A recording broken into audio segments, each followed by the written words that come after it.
The hour of convening having arrived, all members will please report to their assigned seats.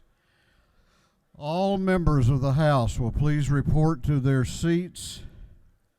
Mr. Clerk, would you ring the bell, please?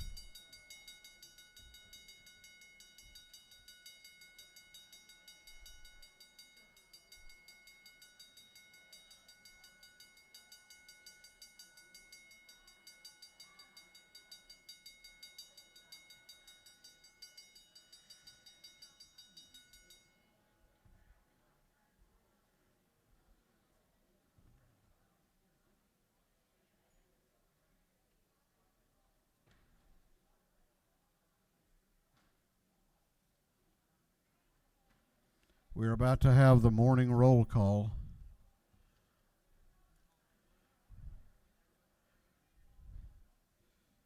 All members present will please vote green to signify their presence in the chamber, and the clerk will unlock the machines.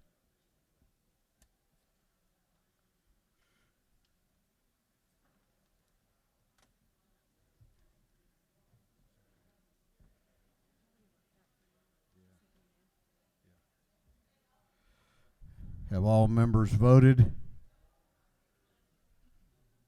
Have all members voted?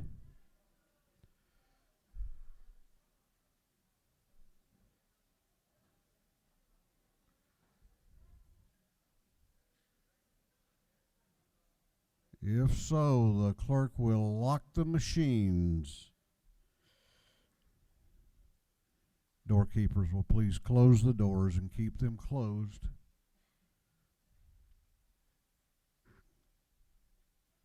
Good morning. What a beautiful day out there today. We will begin our day with scripture reading and prayer by the chaplain, after which we will pledge allegiance to the flag of our country. Our chaplain this morning will be introduced by the gentleman from the 141st House District, Representative Dale Washburn. Representative Washburn.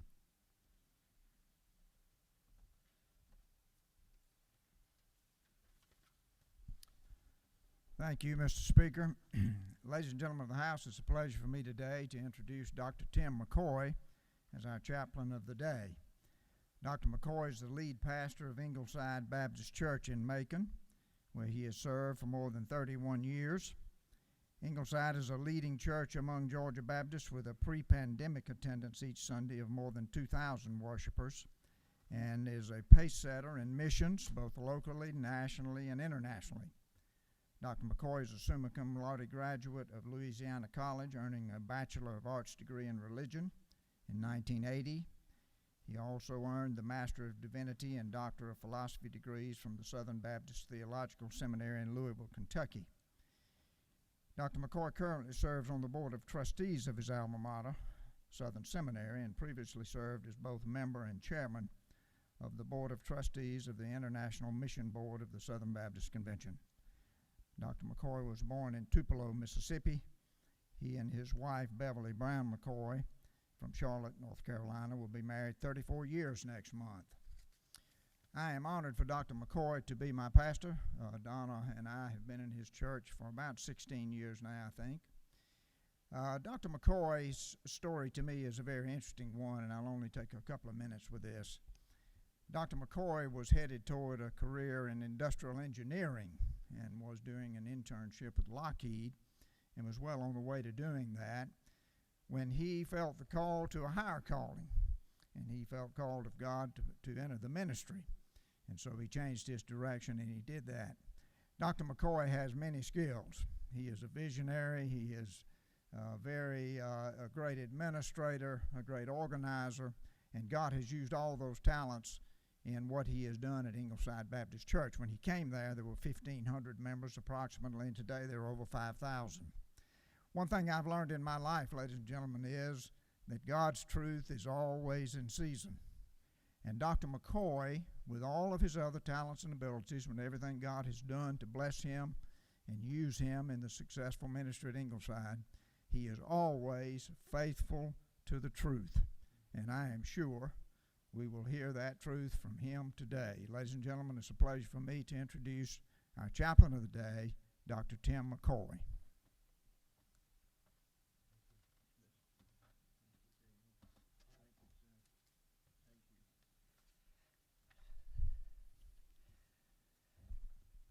Thank you, Mr. Speaker, for the invitation to be chaplain of the day.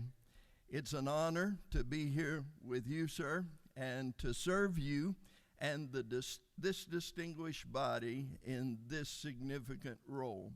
And I thank you, Mr. Speaker, for your service and devotion to the citizens of our great state.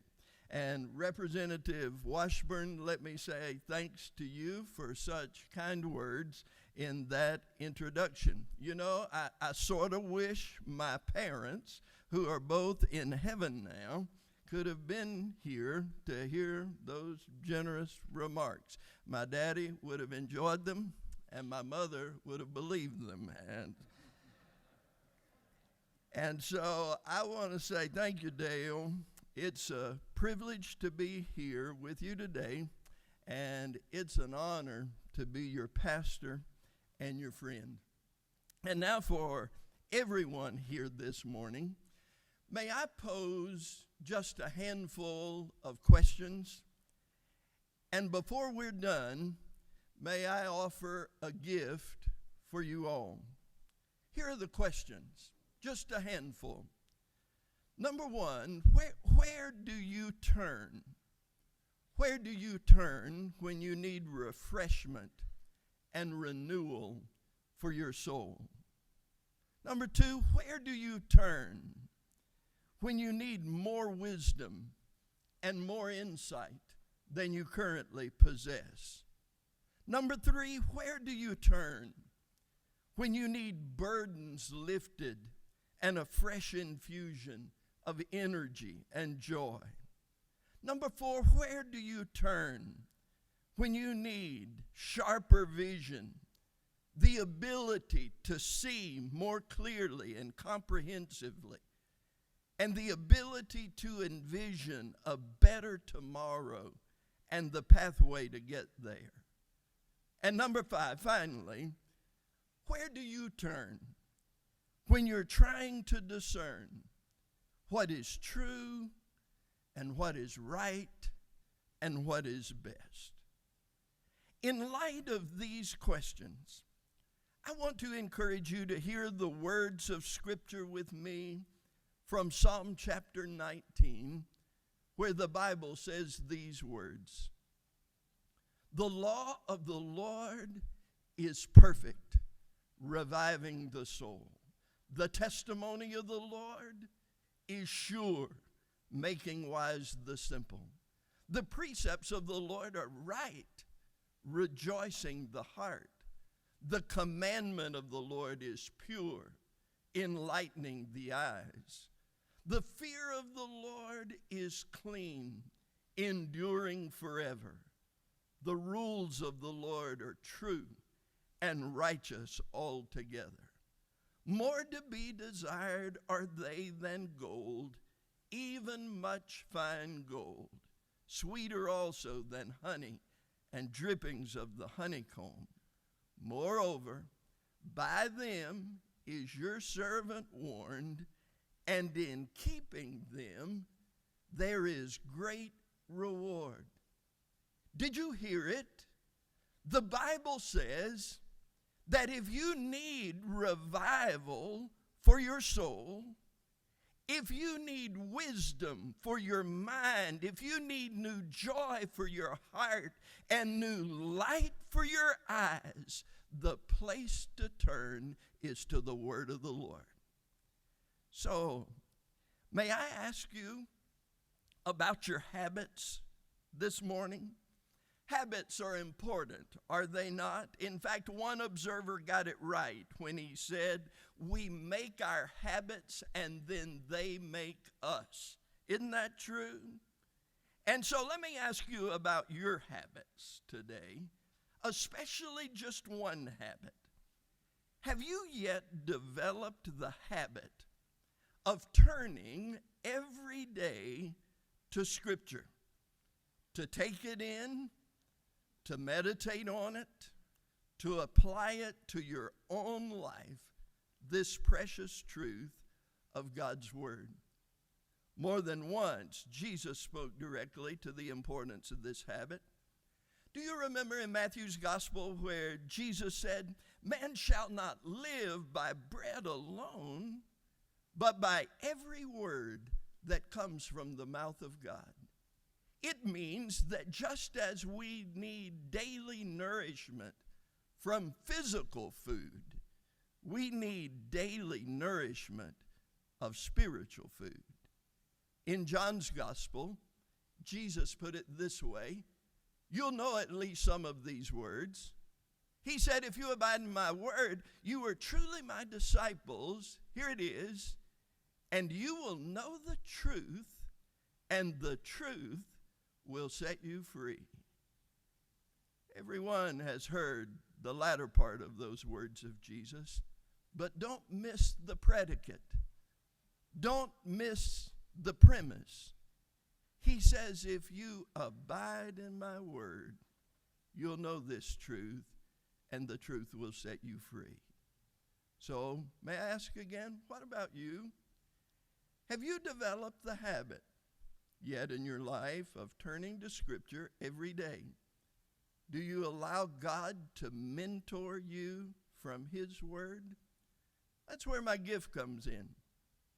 I want to offer to everyone listening today a free subscription to a mobile, digital Bible engagement tool called A Chapter a Day. It'll come right to your phone every morning at 5 o'clock. It'll identify the chapter. It'll have a hyperlink to the Bible page where the chapter will be read aloud to you if you like. And it'll always have a few comments to help you understand and apply what you have read. You know, I've been a pastor for more than 30 years, and I've rarely met anyone who hasn't said, "Oh, Pastor, I would love to know the truth of God's Word and apply it to my life." But so many of us have found that difficult to develop and maintain. So how do you get this tool? You can just pull out your phone right now and text the word chapter to 22828. That's the word chapter to 22828. Sign up, and you can join literally thousands of Georgians in this journey through the Bible, just a chapter a day. I want to say as I conclude this morning, no one will ever regret the time invested learning to listen for God's voice through the Scripture each day, because God has promised to use the truth of Scripture to transform our lives for our good and for His great glory. Shall we pray together this morning? Let's stand.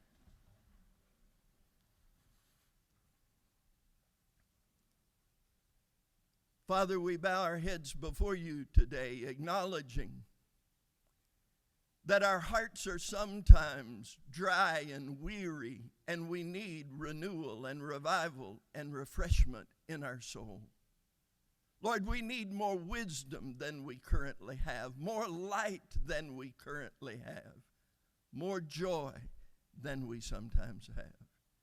And I thank you, O Lord, that you've promised to meet us by your Spirit through your word to transform our hearts for our good and for your glory.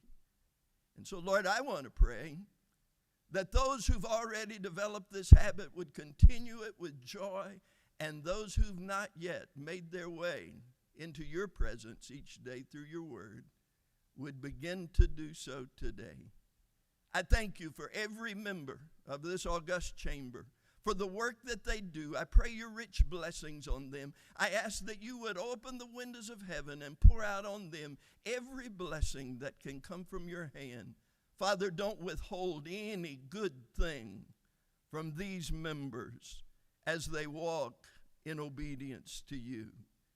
And Lord, we offer this prayer with thanksgiving for your grace and your gospel, that you so loved the world that you gave your Son Jesus, that whoever believes in him would not perish but have everlasting life. And it's with thanksgiving in our hearts that we do pray. Amen. And now would you join me in pledging allegiance to the flag? Attention, salute, pledge. I pledge allegiance to the flag of the United States of America and to the republic for which it stands, one nation, under God, indivisible, with liberty and justice for all.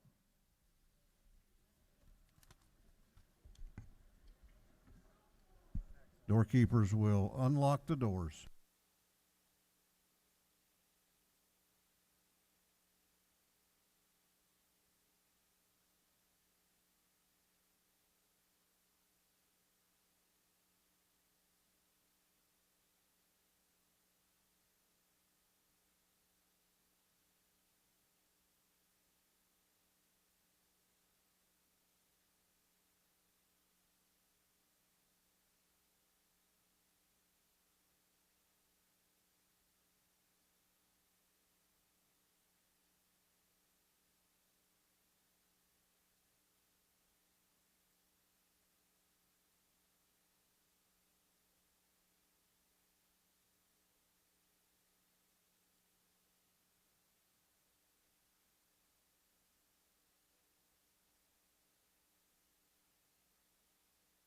Chair recognizes Chairman Hogan, the chair of the Committee on Information and Audits.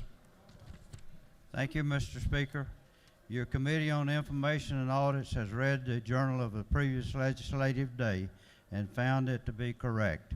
And furthermore, Mr. Speaker, a woman visiting her husband in prison, before leaving, she tells the correctional officer, "You shouldn't make my husband work like that. He's exhausted." The officer laughed and said, "Are you kidding? He just eats and sleeps and stays in his cell." The wife replied, "He just told me he's been digging a tunnel for months."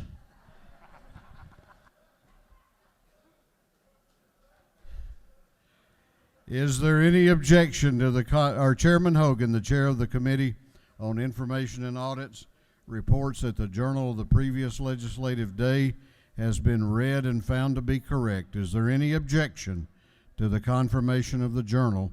The chair hears none, and the journal is confirmed. The clerk will read the resolution establishing the order of business for the day. Mr. Burns, on our 59th moves the following be established as the order of business in our first part of the period unanimous consents. Introduction to bills and resolutions, first reading and reference of House bills and resolutions, second reading of bills and resolutions, reports of standing committees, first reading and reference of Senate bills and resolutions, morning orders. Is there any objection to the adoption of the resolution establishing the order of business for the day? The chair hears none, and the resolution is adopted. First reading of bills and resolutions, the clerk will read. House Bill 35 by Representative Scott of the 76th, McLeod of the 105th, Beverly the 143rd, Schofield the 60th, and Davis the 87th, and others. Bill being titled Act to amend Title 35, the official code of Georgia annotated relating to law enforcement officers and agencies. Public Safety and Homeland Security. House Bill 595 by Representative Green of the 151st. Bill being titled Act to amend the Act reconstituting the Board of Education of Clay County. Intergovernmental Coordination. House Bill 596 by Representative Green of the 151st. Bill being titled Act to amend Title 40, the official code of Georgia annotated relating to motor vehicles and traffic. Motor Vehicles. House Bill 597 by Representative Singleton of the 71st, Wade of the 9th, and Gilligan of the 24th. Bill being titled Act to amend Article 4, Chapter 11, Title 16 of the official code of Georgia annotated relating to dangerous instrumentalities and practices. Judiciary. House Bill 598 by Representative Gullett of the 19th, Moptown of the 17th, Walensky the 79th, Smith of the 18th, Wiedauer of the 119th, and others. Bill being titled Act to amend Code Section 33, 7, 11 of the official code of Georgia annotated relating to uninsured motors coverage. Special Committee on Access to the Civil Justice System. House Bill 599 by Representative Thomas, the 21st, Carson, the 46th, and Ballinger, the 23rd. Bill being titled Act to amend an Act reincorporating and recreating the city of Woodstock. Intergovernmental coordination. House Bill 600 by Representative Dreyer, the 59th, and Schofield, the 60th. Bill be titled an act to amend an act to provide a new charter for the city of Hapeville.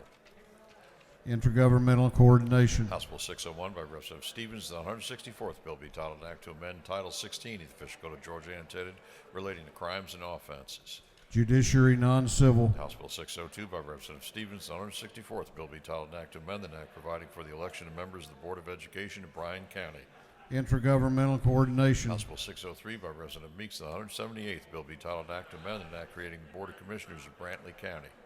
Intergovernmental coordination. House Bill 604 by Representative Scoggins, the 14th, Campbell, the 15th, and Kelly, the 16th. Bill be titled an act to provide a homestead exemption for Bartow County School District ad valorem taxes. Intergovernmental coordination. House Bill 606 by Representative Nixon, the 69th, Dickey, the 140th, Yurda, the 152nd, Belton, the 112th, and Chocus, the 138th. Bill be titled an act to amend Code Section 23, 519, the Official Code of Georgia annotated relating to definitions regarding Hope scholarships. Education. House Bill 607 by Representative Bennett, the 94th, Belton, of the 112th, Jackson, the 64th, Frazier, the 126th, Lewis Ward, of the 109th, and others. Bill be titled an act to amend Article 2, Chapter 7, Title 48, the Official Code of Georgia annotated relating to imposition rate computation and exemptions from state income taxes. Ways and means. House Bill 608 by Representative Wiedauer, the 119th, Burns, the 159th, Smyrie, 135th, Parsons, the 44th, Kelly, the 16th, and others. Bill be titled an act to amend Title 50, the Official Code of Georgia annotated relating to state government. Governmental affairs. House Bill 609 by Representative Gullett, the 19th, Moore, the 95th, Walensky, the 79th, Jones, the 25th, Scoggins, the 14th. Bill being titled an act to amend Article 1 of Chapter 11 of Title 4, the Official Code of Georgia annotated relating to animal protection generally. Agriculture and consumer affairs. House Bill 610 by Representative Dickey, the 140th, Washburn, the 141st, Beverly, and 143rd, Mathis, the 144th, and Paris, the 142nd. Bill be titled an act to amend an act to provide for the restructuring of the city of Macon. Intergovernmental coordination. House Bill 611 by Representative Chocus, the 138th, Laricki, the 169th, Stevens, the 164th, Werkheiser, the 157th, Powell, the 32nd, and others. Bill be titled an act to amend Part 3 of Article 3 of Chapter 5 of Title 50, the Official Code of Georgia annotated relating to small business assistance. Small business development. House Bill 612 by Representative Blackman of the 146th, Clark of the 147th, Mathis, the 144th, Williams, the 148th, and Collins, the 68th. Bill being titled an act to amend Chapter 2 of Title 47 of the Official Code of Georgia annotated relating to the Employees Retirement System of Georgia. Retirement. House Bill 613 by Representative Blackman of the 146th, Dickey, the 140th, Clark of the 147th, and Williams, the 148th. Bill be titled an act to authorize the governing authority of the City of Perry to levy an excise tax. Intergovernmental coordination. House Bill 614 by Representative Mathiak of the 73rd, Knight of the 130th, Singleton of the 71st, Bond of the 72nd, Camp of the 131st, and others. Bill be titled an act to revise certain provisions governing the Griffin Judicial Circuit. Judiciary. House Bill 615 by Representative Jones, the 25th. Bill be titled the act to amend Chapter 2 of Title 21 of the Official Code of Georgia annotated relating to elections and primaries generally. Special Committee on Election Integrity. House Bill 616 by Representative Barr, the 103rd, Chocus, the 138th, Stevens, the 164th, Werkheiser, the 157th, Powell, the 32nd, and others. Bill be titled an act to amend Chapter 25 of Title 50 of the Official Code of Georgia annotated relating to the Georgia Technology Authority. Small business development. House Bill 617 by Representative Martin of the 49th, Rhodes, the 120th, Fleming, the 121st, and Smyrie, the 135th. Bill be titled an act to amend Chapter 3 of Title 20, the Official Code of Georgia annotated relating to post-secondary education. Higher education. House Resolution 210 by Representative Scott of the 76th, Beverly, the 143rd, Smyrie, 135th, Mitchell, the 88th, Williams, the 168th, and others. Resolution urging Congress to enact the John Lewis Civil Rights Voting Act. Rules. House Resolution 211 by Representative Evans of the 83rd, Parker, the 101st, Williams, the 37th, Schofield, the 60th, and Scott of the 76th. A resolution urging the Governor of Georgia to join the United States Climate Alliance. Natural resources and environment. House Resolution 212 by Representative Williams, the 145th. A resolution honoring the life of Miss Danette Odom Jackson and dedicating a bridge in her memory. Transportation. Senate Bill 40 by Senator Jordan of the 6th, Iowa the 48th. Merit of the 9th, Jones the 22nd, Parent of the 42nd, and others. Bill be titled an act to amend Chapter 2 of Title 21 of the Official Code of Georgia annotated relating to elections and primaries generally. Special Committee on Election Integrity. Senate Bill 67 by Senator Walker, the 20th, Miller, the 49th, Mullins, the 53rd, Kennedy, the 18th, Gooch, the 51st, and others. Bill being titled an act to amend Chapter 2 of Title 21, the official code of Georgia and Taylor relating to elections and primaries generally. Special Committee on Election Integrity. Senate Bill 184 by Senator Couser to the 46th, Miller to the 49th, Dugan to the 30th, Gooch to the 51st, and Kennedy to the 18th. Bill being titled an act to amend Chapter 2 of Title 21, the official code of Georgia and Taylor relating to elections and primaries generally. Special Committee on Election Integrity. Senate Bill 188 by Senator Couser to the 46th, Miller to the 49th, Dugan to the 30th, Gooch to the 51st, Kennedy to the 18th, and others. Bill being titled an act to amend Chapter 2 of Title 21, the official code of Georgia and Taylor relating to elections and primaries generally. Special Committee on Election Integrity. That completes first readers. Second reading of bills and resolutions. The clerk will read. House Bill 574 by Representative Camp of the 131st, Cameron of the 1st, Hill of the 3rd, Houston of the 170th, Jenkins of the 132nd, and others. A bill relating to licenses for pet dealers and kennel, stable, or animal shelter operators, equipment, issuance, and application. House Bill 575 by Representative Dickey of the 140th, Watson of the 172nd, Perkle of the 155th, Holmes of the 129th. A bill relating to bona fide conservation use property. House Bill 576 by Representative Rhodes of the 120th, Gamble of the 15th, Corbett of the 174th. A bill relating to contracts and purchases by public schools. House Bill 577 by Representative Carpenter of the 4th, Jaspers of the 11th, Burns of the 159th, Anolich of the 42nd, Wiedauer of the 119th. The bill relating to highways, bridges, and ferries and maximum speed limits. House Bill 578 by Representative McLaurin of the 51st, Dukes of the 154th, Hutchinson of the 107th, Wynn of the 89th, Paris of the 142nd. A bill relating to general provisions regarding torts. House Bill 579 by Representative Oliver of the 82nd, Abstraction of the 104th, Wilson of the 80th, Drenner of the 85th, Lopez of the 86th, and others. A bill relating to war on terrorism, local assistance. House Bill 580 by Representative McLaurin of the 51st, Fry of the 118th, Smyer of the 135th. A bill relating to public officers and employees. House Bill 581 by Representative Mumtahan of the 17th, Smith of the 18th, Holcomb of the 81st, Jackson of the 128th, Bentley of the 139th, and others. A bill relating to insurance. House Bill 582 by Representative Ballinger of the 23rd, Carson of the 46th, Thomas of the 21st, Byrd of the 20th, Cantrell of the 22nd. A bill to provide that future elections of the office of probate judge of Cherokee County shall be nonpartisan elections. House Bill 583 by Representative Wilkerson of the 38th, Schofield of the 60th, Burnell of the 77th, Scott of the 76th, Davis of the 87th, and others. A bill relating to employment security.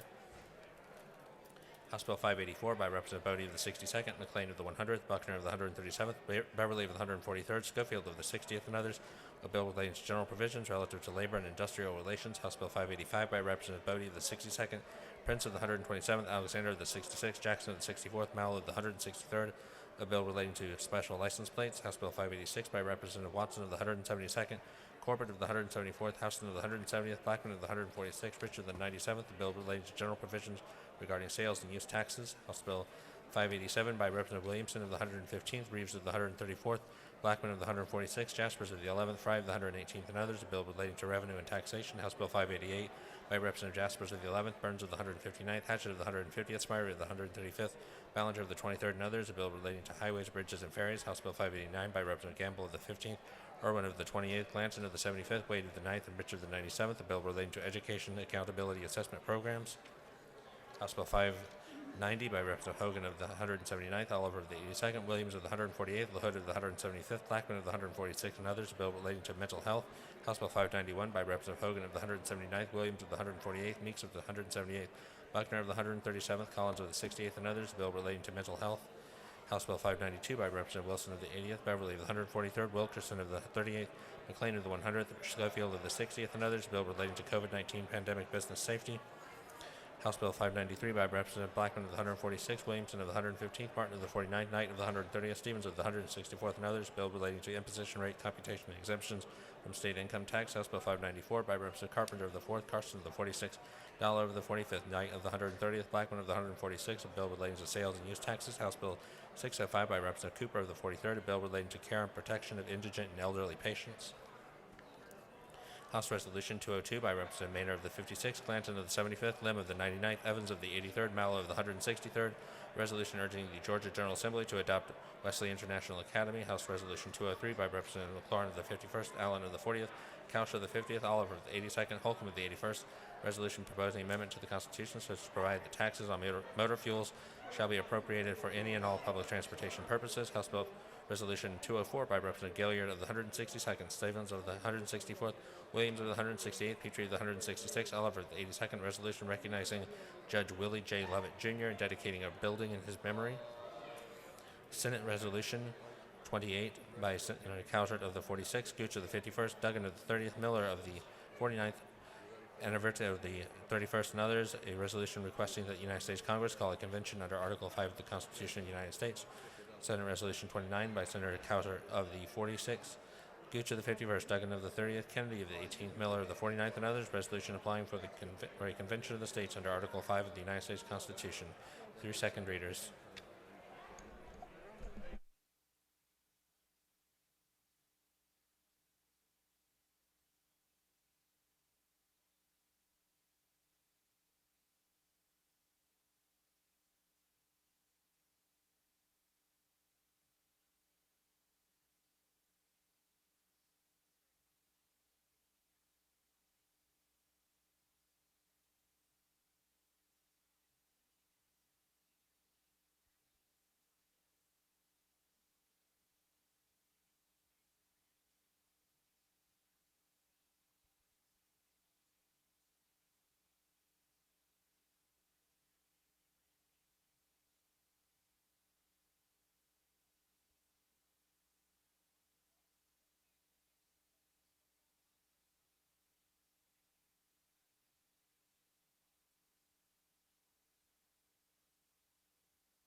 Reports of standing committees. The clerk will read.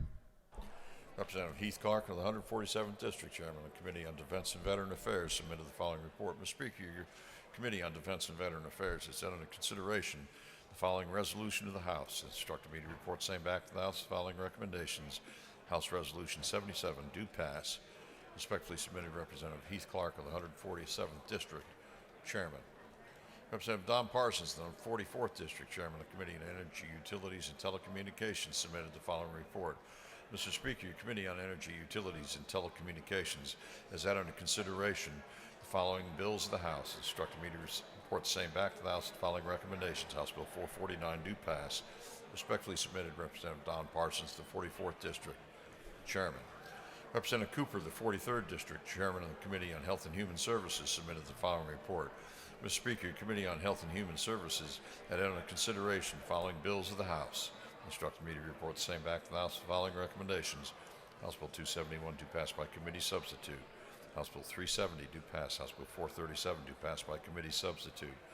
House Bill 458 do pass by committee substitute. House Bill 539 do pass. Respectfully submitted, Representative Cooper, the 43rd District Chairman.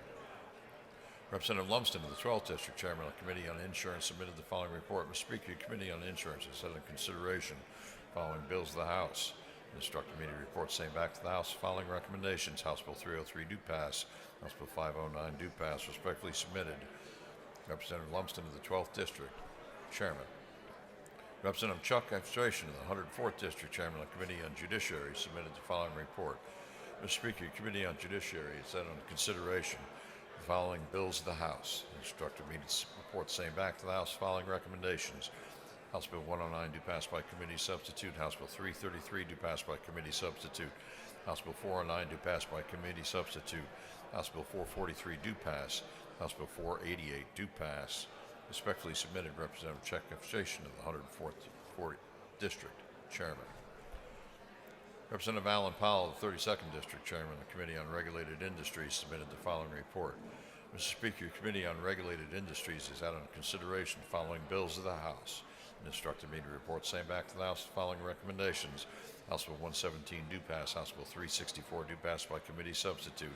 House Bill 392 do pass. House Bill 476 do pass by committee substitute.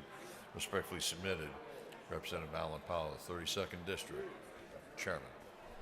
That completes the reading of the reports of standing committees.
Okay, we're going on now to morning orders. Going on to morning orders. If you have signed up for a morning order, please make your way to the front of the chamber Chair's going to ask that you limit your comments to not more than 1 minute each. And the chair recognizes for a morning order Chairman Alan Powell.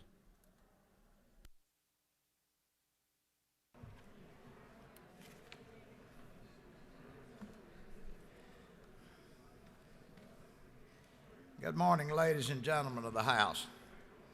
If I might Just a minute, Mr. Chairman.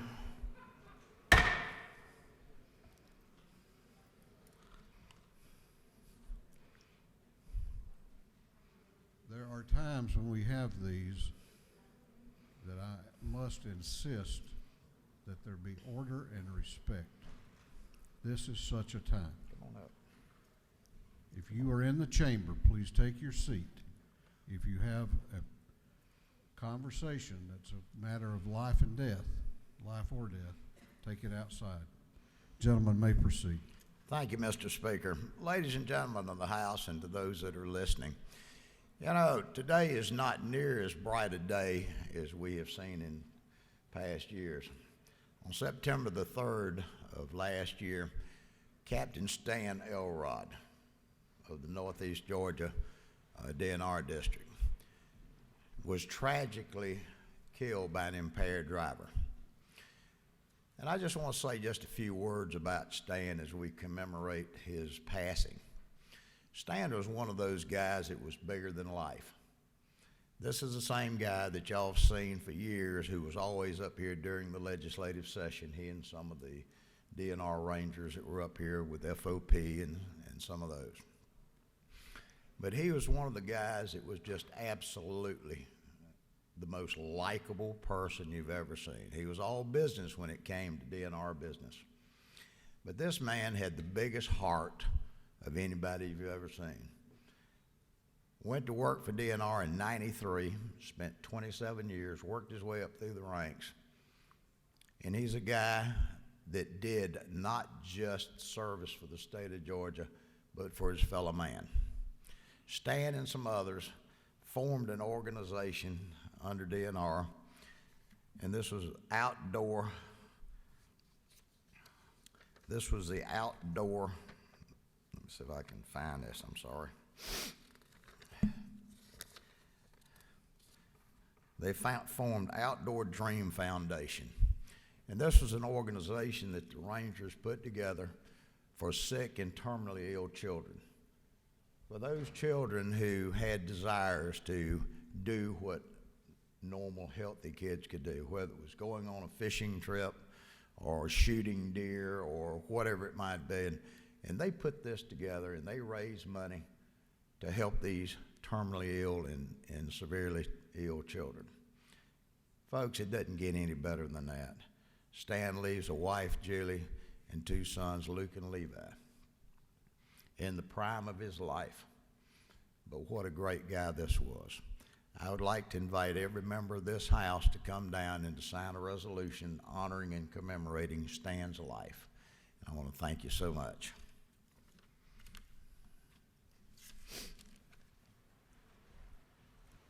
Chair is going to ask that members allow the other morning orders to be completed before you come down. Or better yet, you want to take that back to your desk. The resolution will be at Chairman Powell's desk. Chair recognizes Representative Jasmine Clark for a morning order. Thank you, Mr. Speaker. Good morning. Today I rise for today's moment in Black history. I believe Black History Month is not only about those who have made history, but those who are making history. And I believe that we should give people their flowers while they can still smell them. So today I would like to highlight Dr. Kasmikia Corbett. Dr. Corbett is a Black immunologist and also the scientific lead of the Vaccine Research Center's coronavirus team at the U.S. National Institutes of Health, or NIH. Her expertise and research in coronavirus biology and vaccine development for the past 6 years were instrumental for the crucial parts of the vaccine and treatment for coronavirus, the causative agent of COVID-19. She and her colleagues have been essential to the development of the Moderna mRNA vaccine, as well as the Eli Lilly therapeutic monoclonal antibodies that were first entered into clinical trials in the U.S. Her work and research will have immense impact on the solution to the worst global pandemic in more than 100 years. Thank you, Mr. Speaker. Chair recognizes Representative Marin for a morning order.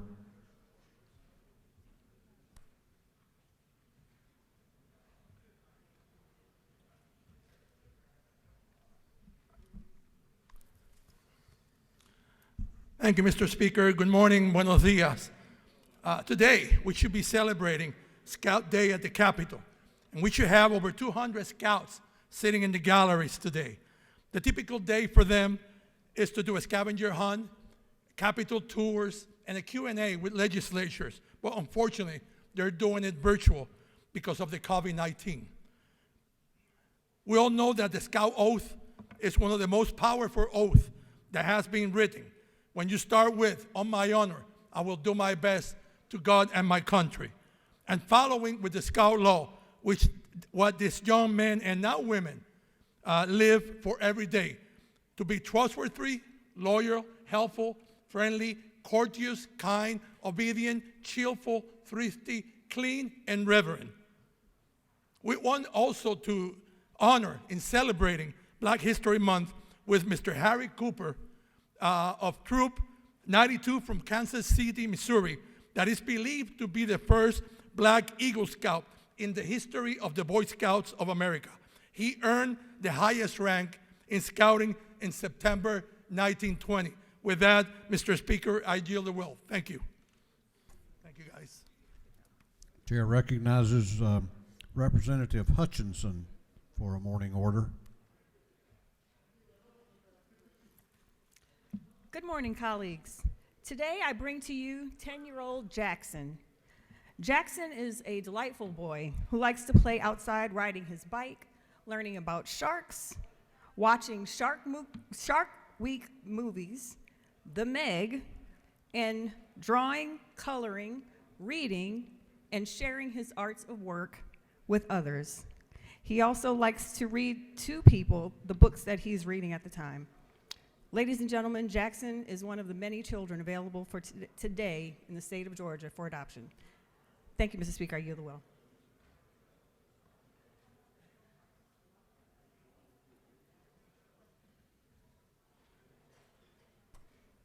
Chair recognizes Chairman Blackman for a morning order.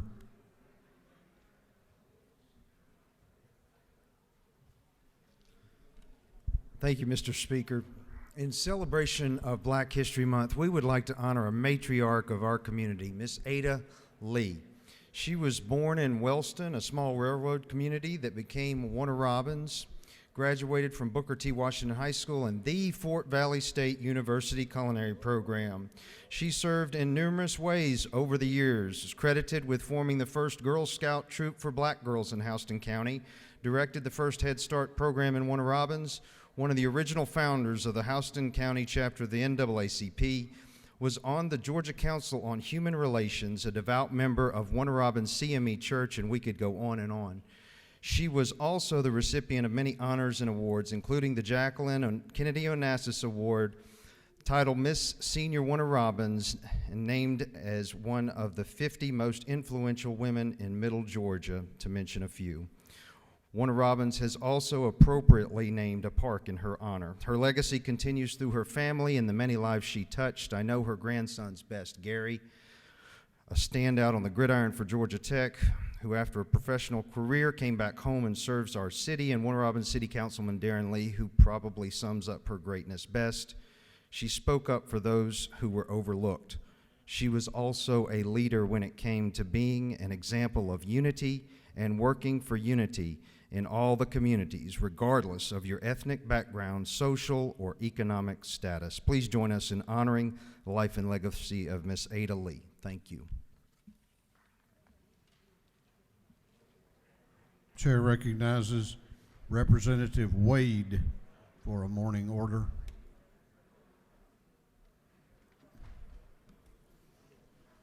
Thank you, Mr. Speaker. I rise today in recognition of a moment in Black history to recognize a Georgian, one that my dad introduced me to.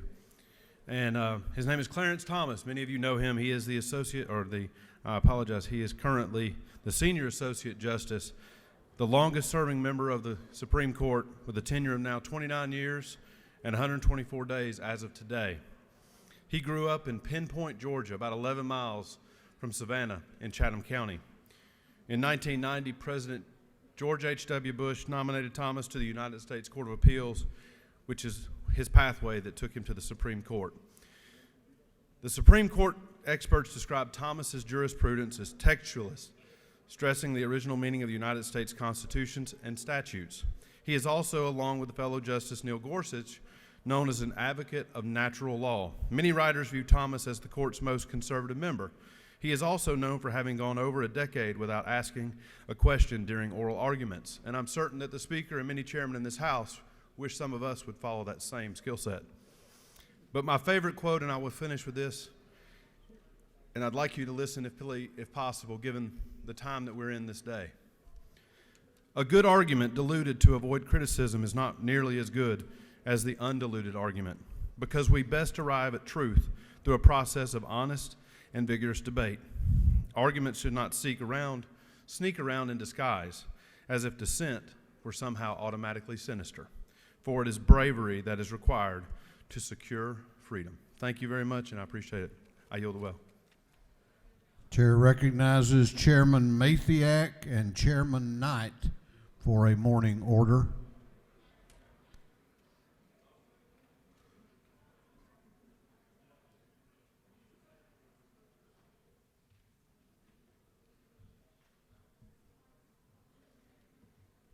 Thank you, Mr. Speaker. Today, Chairman Knight and I are going to celebrate Black History Month with one of the pastors from Griffin, Georgia. Good morning, Cleopatra Lacey, Dr. Cleopatra Lacey from Griffin, Georgia. He and his wife are watching us via Zoom, and we wanted to honor him today and tell you a little bit about him.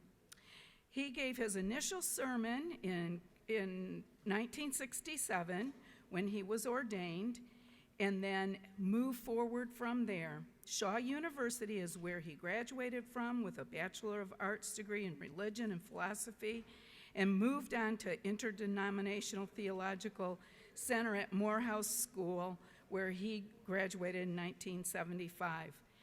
He has such an extensive resume. He has preached all over the United States, including Zambia.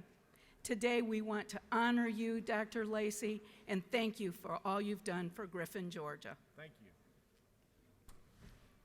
Thank you, Mr. Speaker. We are now going on to the rules calendar. The clerk will read the caption to House Bill 292. House Bill 292 by Representative Williams of the 148th and others to be titled an act to amend Chapter 5 of Title 48 of the Fiscal Code of Georgia annotated relating to ad valorem taxation of property so as to remove certain training requirements for members of county boards of equalization. This bill having referred to the Committee on Ways and Means, that committee recommends that this bill do pass. The chair recognizes Representative Noel Williams to present the bill. Thank you, Mr. Speaker. Members of the House, I rise today to discuss with you House Bill 292. Our Superior Court clerks have requested this bill to be presented, and it will help with the Board of Equalizations. As you know, these are the ones that hear our property tax appeals in our said counties.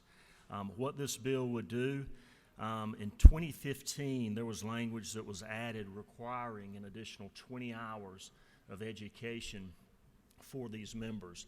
And already these members, once they are appointed on these boards, they have a 40-hour task, and then each year they have 8 hours of continuing education. This bill would simply strike that 20 hours away because, as you know, a lot of these boards are on different committees all over their communities, and we just think this is too much time for them. And this was asked for us, came out of Ways and Means, and the Superior Court clerks have all over the state have been requesting this information, or this bill. Thank you. You do have a question if you yield. Yes, sir, I'll yield. Chair recognizes Representative Hughley to your left for a question.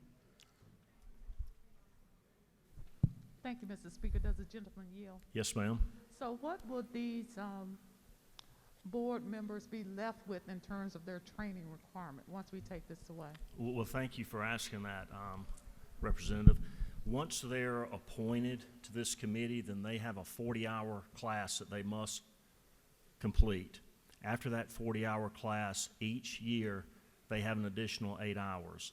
And what this bill was saying was after the 3 years, if they go for their second appointment by the grand jury, then they would have an additional 20 hours. And that's why they're saying, this is just too much for these members, and it's a burden for them. No further questions. Thank you. Please vote favorably on this House Bill 292. Thank you. Is there any objection to the previous question being ordered? The chair hears none. The previous question is ordered. Is there any objection to agreeing to the report of the committee, which was favorable to the passage of the bill? The chair hears none. The report of the committee is agreed to. Shall this bill now pass? All those in favor of the passage of the bill will vote aye. Those opposed will vote no, and the clerk will unlock the machines.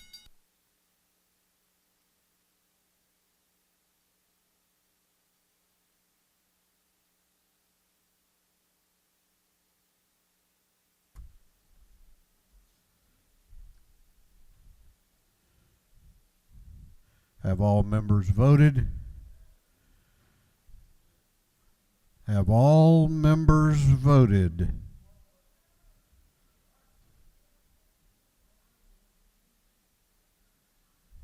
If so, the clerk will lock the machines on the passage of House Bill 292. The ayes are 165, the nays are 0. This bill, having received the requisite constitutional majority, is therefore passed. Clerk will read the caption to House Bill 455. House Bill 455 by Representative Barr, the 103rd, and others, to be entitled an act to amend Chapter 2 of Title 20 of the Official Code of Georgia and Teddy relating to elementary and secondary education so as to revise a provision relating to student transportation. This bill having referred to the Committee on Education, that committee recommends that this bill do pass by committee substitute. Chair recognizes Chairman Timothy Barr to present the bill. Good morning, colleagues. I have a great bill here for your consideration this morning. House Bill 455. This bill is an opt-in for local boards of education to allow alternate transportation of school children. Currently, we are the only state in the nation that requires by law that our children be transported by yellow school bus. The State Board of Education would provide safety standards, and then the locals would also be able to add any safety standards that they felt necessary.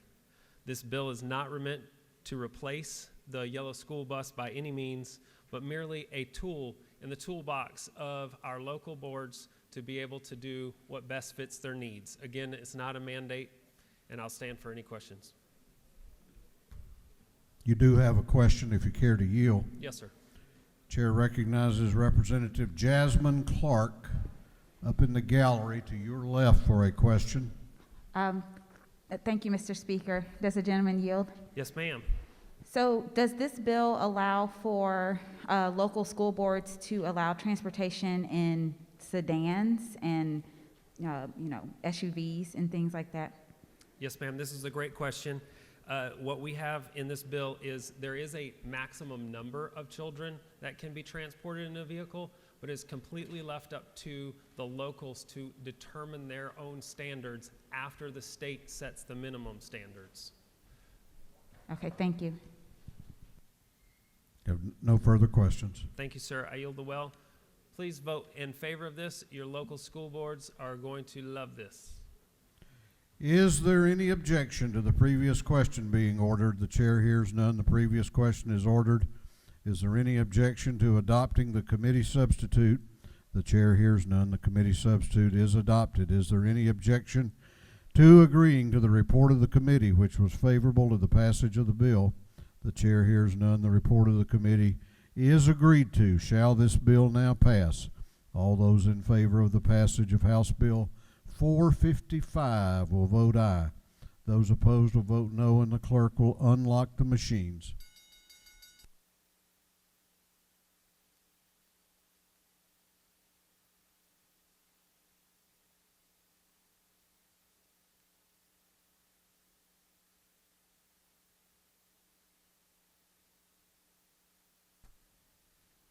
Have all members voted? Have all members voted? If so, the clerk will lock the machine on the passage of House Bill 455. The ayes are 165, the nays are 1. This bill, having received the requisite constitutional majority, is therefore passed. Clerk will read the caption to House Bill 306. House Bill 306 by Representative Gunner of the 8th and others, to be entitled an act to amend Part 1 of Article 7 of Chapter 2 of Title 14 of the Official Code of Georgia Annotated relating to meetings, so as to provide that a corporation may hold annual shareholders meetings and special shareholders meetings by means of remote communication. This bill having referred to the Committee on Banks and Banking, that committee recommends that this bill do pass. Chair recognizes Representative Gunter to present the bill. Wait, before you get into the bill, Representative, Chair has a few questions. Yes, sir. I came into your courtroom many, many times over the years, didn't I? You did, sir. Was I always respectful? You were. Did I pay you proper deference as a judge? Yes, sir, you did. You called me Your Honor numerous times. Well, guess what? You're not a judge anymore. That's right. And I'm in your court. So, excellent point. Gentlemen may proceed. Thank you. All right. House Bill 306 is amending the Georgia Business Corporation Code. Currently in that code, it does not expressly permit virtual or remote communication meetings for shareholders for corporations. Corporations are required to have shareholder meetings annually, and when the COVID hit, the governor's emergency order set out a procedure, and this pretty well follows that. So it updates our code, it modernizes it, and allows for a fully virtual shareholder meeting or a partial, or what we call a hybrid, where it's in-person and remote. So I'll yield for any questions. Looks like you do have a question. Do you yield? I yield.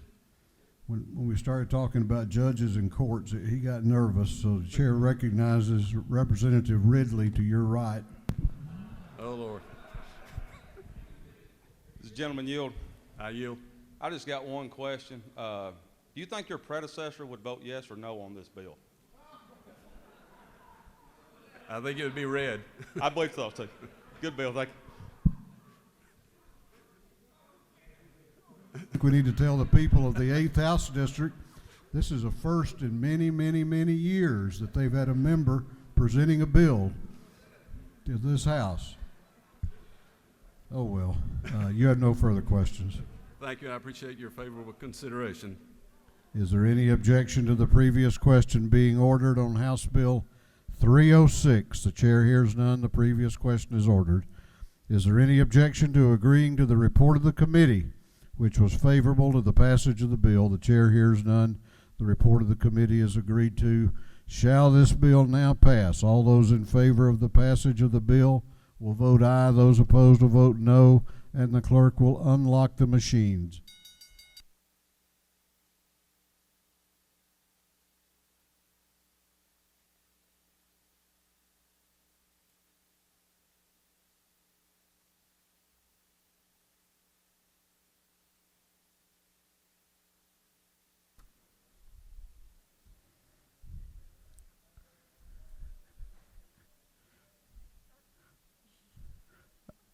for old time's sake.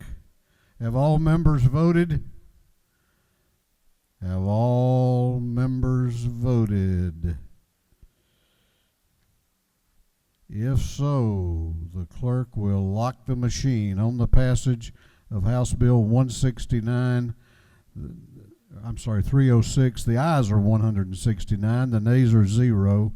This bill, having received the requisite constitutional majority, is therefore passed.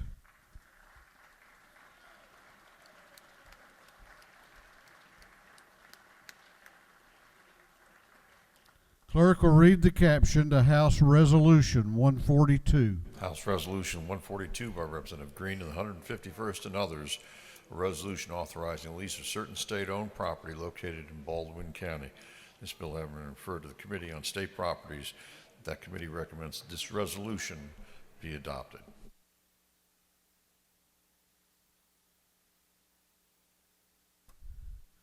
Chair recognizes Chairman Gerald Green to present the resolution. Thank you, Mr. Speaker.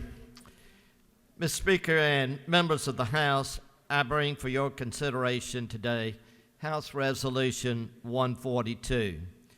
For those that are new, this is an annual resolution from our State Properties Commission and then from the State Properties Committee. And the State Properties Committee looks at all the conveyances, and our committee then contacts each representative that would be affected by this resolution. Mr. Speaker, this was the first time in a long, long time we have had only 3 conveyances come out of the House committee. And House members, we will send this over to the Senate for their consideration and additions. And if any House member failed to get in this House resolution at this time, they have a chance in the Senate, maybe. At any time, your Committee on State Properties stands ready to assist you on these matters of conveyances. And I'd ask for your favorable support for House Resolution 142 with a yes vote. Mr. Speaker, if there are no questions, I yield the well.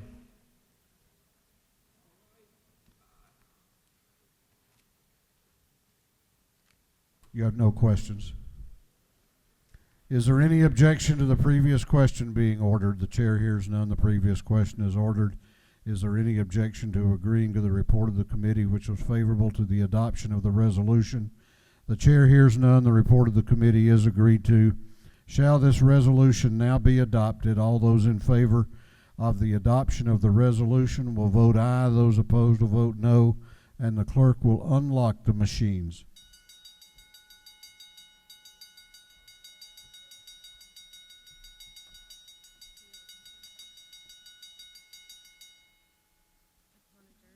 Adjournment.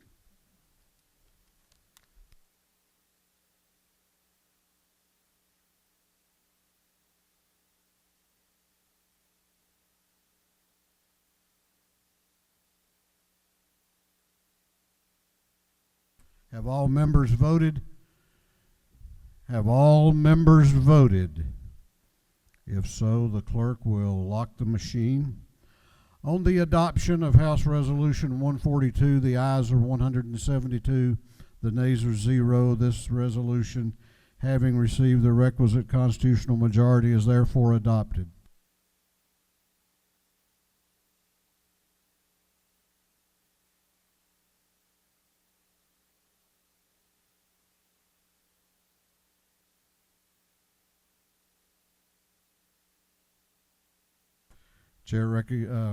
Clerk will read the caption, House Resolution 143. House Resolution 143 by Representative Green and the 151st and others, a resolution authorizing the grant of non-exclusive easements for the construction, installation, operation, and maintenance of facilities, utilities, roads, and ingresses and egresses in, on, over, and under, upon, or across, or through property owned by the state of Georgia. This bill then referred to the Committee on State Properties. That committee recommends that this resolution be adopted by committee substitute. Chair recognizes the chair of the committee, Chairman Green, to present the resolution. Thank you, Mr. Speaker. Ladies and gentlemen of the House, I bring you the substitute House Resolution 143. The same thing is in regard to our easements from the state properties, and you will see listed in your bill there those particular easements that are under consideration. I would ask for your favorable support for House Resolution 143 by substitute. Mr. Speaker, if there's no questions, I yield the will. There are no questions. Is there any objection to the previous question being ordered? The chair hears none. The previous question is ordered. Is there any objection to agreeing to the report of the committee, which was favorable to the adoption of the resolution? The chair hears none. The report of the committee is agreed to. Shall this resolution now be adopted? All those in favor of the adoption of the resolution will vote aye. Those opposed will vote no, and the clerk will unlock the machines.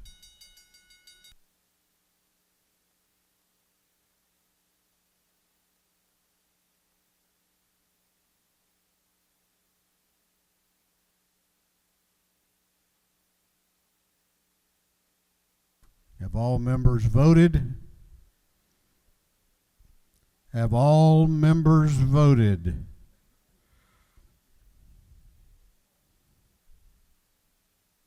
If so, the clerk will lock the machines on the adoption of House Resolution 143. The ayes are 170, the nays are 0. This resolution, having received the requisite constitutional majority, is therefore adopted. Clerk will read the caption to House Bill 179. House Bill 179 by Representative Camp on the 131st and others, to be entitled an act to amend Code Section 4286, the official code of Georgia annotated, relating to special license plates promoting or supporting certain worthy agencies, funds, or nonprofit corporations. This bill having referred to the Committee on Motor Vehicles, that committee recommends that this bill do pass by committee substitute. Who is Representative Camp? Oh, you're Representative Camp. You must have just got here. And you already got a bill. Wow. That's amazing and good. Chair recognizes Representative Beth Camp to present the bill. Thank you, Mr. Speaker. This bill is a substitute for House Bill 179, and it's near and dear to my heart for a number of reasons. First off, it recognizes a new tag for breast cancer awareness.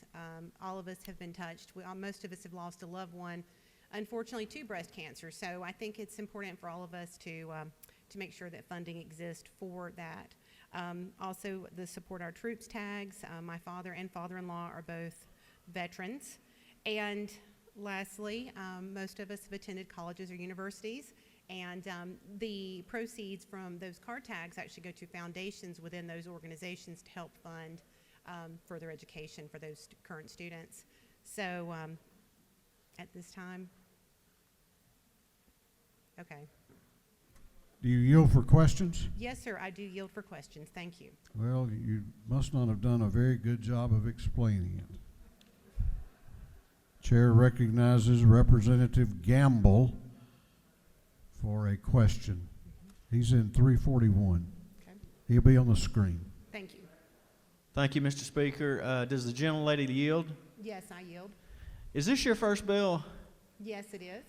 Well, excellent, and congratulations on such a great bill, because I know that the Support Our Troops license plate is a part of this. And is it not true that since 2013, Support Our Troops has attributed to close to $4 million in contributions that have ended up in Georgia installations in our state? Yes, Representative Gamble, that is correct. The information I've received deems the information you're giving to be correct. Well, I thank you for this bill and enjoyed your presentation. Thank you. Do you have other questions? You continue to yield. Yes, sir, I yield. Chair recognizes Chairman Fleming to your left for a question. Thank you, Mr. Speaker. To the lady in the well, I support your bill. I like it. But as I look through it, even if we pass this bill and the Senate does, there is no date of enactment in the bill. Oh, that's a wonderful catch. That's kind of important. Maybe you should ask somebody about that. Well, that would, okay. Okay. Thank you, ma'am. Yes, sir, I certainly will. Thank you very much. You want to see if somebody else has a catch they want Signature to of the make? governor. Yes, I just had a stroke of inspiration. I do believe the signature of the governor would be the date of enactment. That was a trick question, I guess.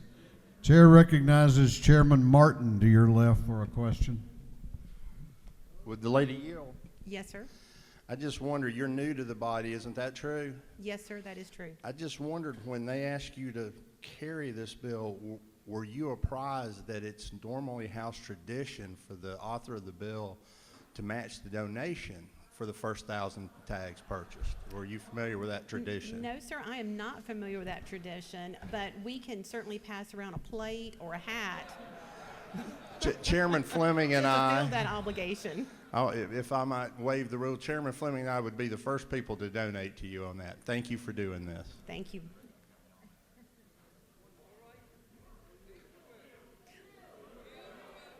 Thank you very much. Do you continue to yield? Yes, sir, I continue to yield. Ooh. Well, let's see. Leave the Chair recognizes your colleague in the gallery, Chairman Burchett, to your right for a question. Thank you, Mr. Speaker. Does the gentlelady yield? I do yield. Thank you for bringing this bill. I think this is a very important bill. And I wondered if the lady would consider grabbing us a water and a Coke on your way back up to the gallery. Chairman Burchett, if that is the conclusion of your question, then yes, I will agree to those terms. Thank you. Thank you. Thank you, Representative McCain. Okay. Mr. Speaker, I wish to yield the well.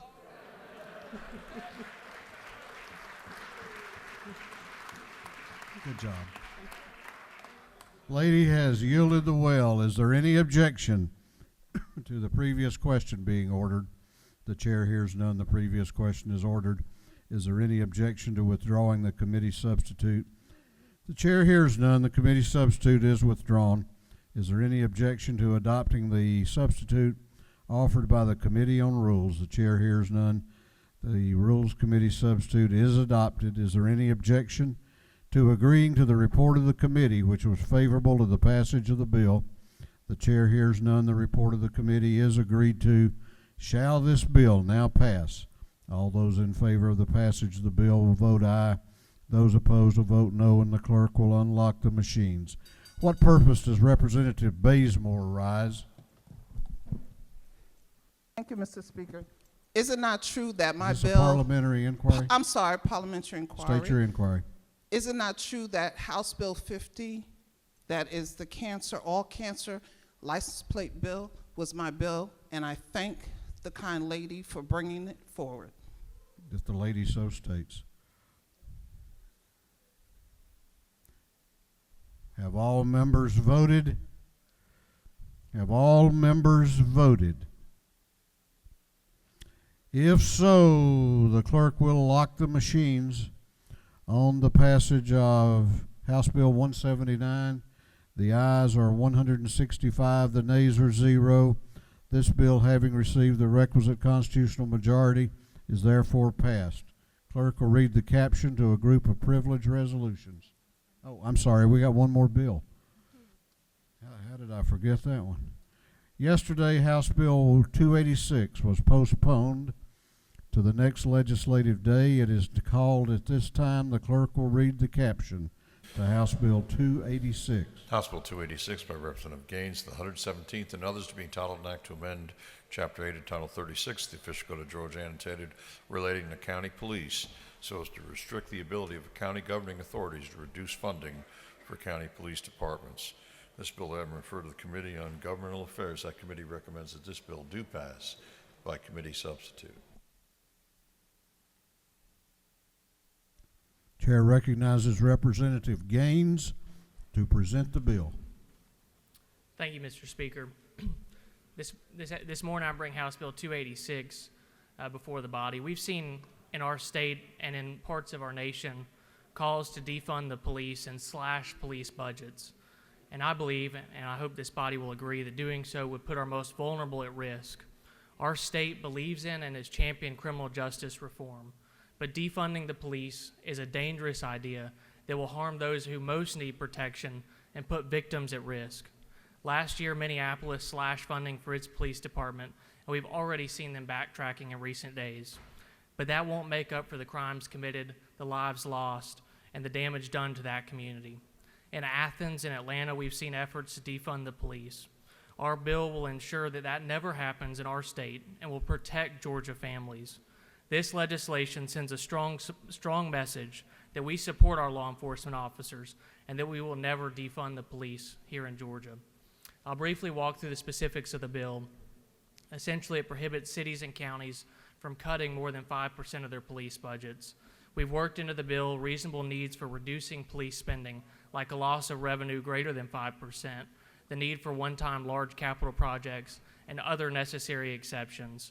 We've worked with city and county leaders across the state and law enforcement officers, and I've been really pleased by the support of local leaders in Georgia who back this bill. That's because we believe our law enforcement needs more funding to increase the pay of our police, to increase training for those who, on the front lines. When a victim calls 911, we need quick response times. Defunding the police is a radical idea that will slow response times for victims and put our families and communities at risk. I'm proud this bill has the support of the Police Benevolent Association, and I'm also proud that in my conversation with folks across this state, this isn't a partisan issue. I've received calls from Republicans, Democrats, people across the political spectrum in support of this measure, and local leaders in support of this measure, again, across the political spectrum in support of this bill. We cannot afford to defund the police, and I believe this bill today will send a very strong message that we won't allow that to happen here in Georgia. Mr. Speaker, I'd be happy to answer a few questions if there are any.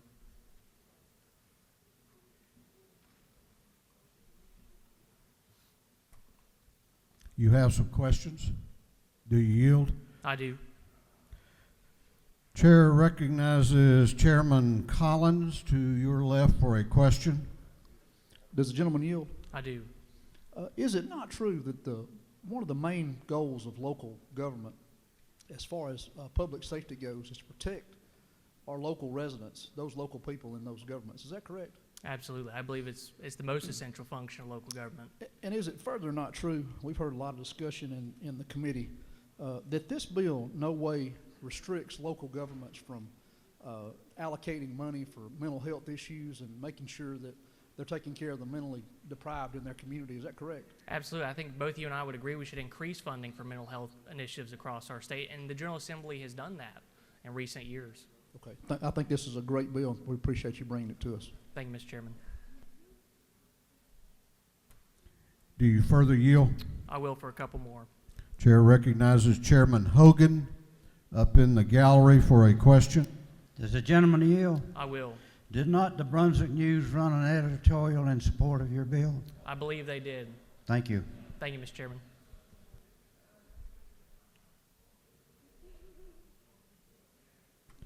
Do you further yield?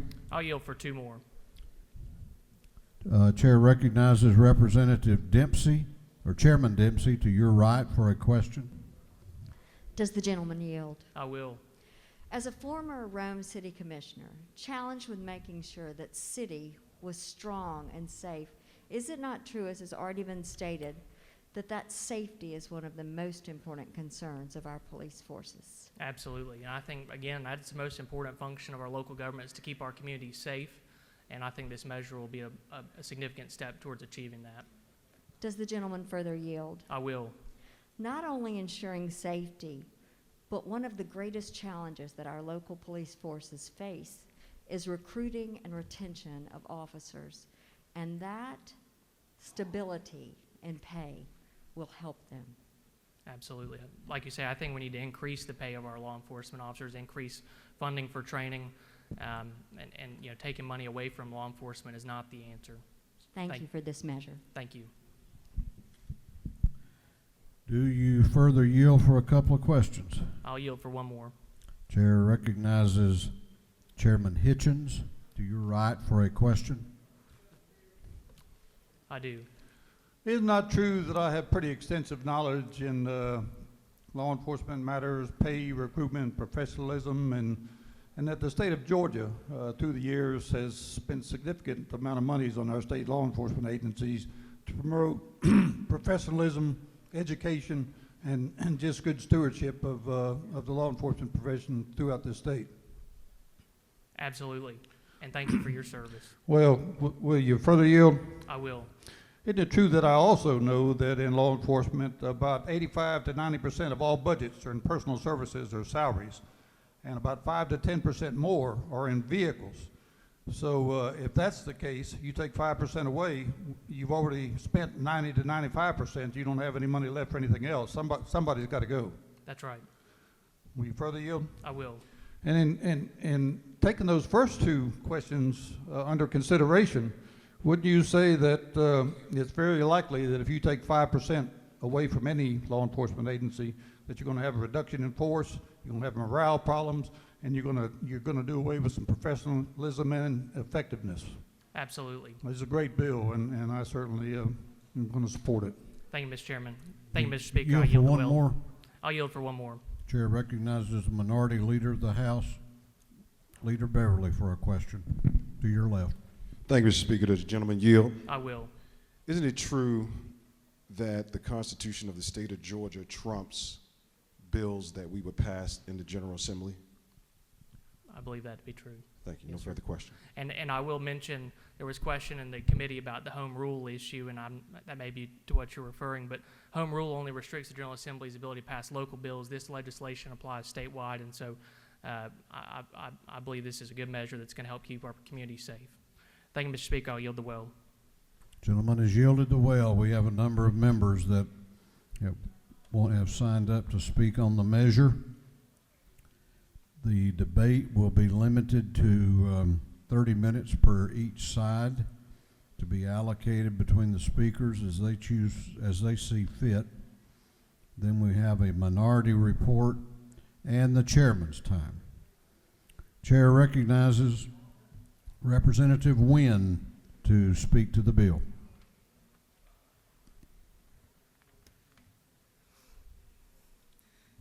Thank you, Mr. Speaker.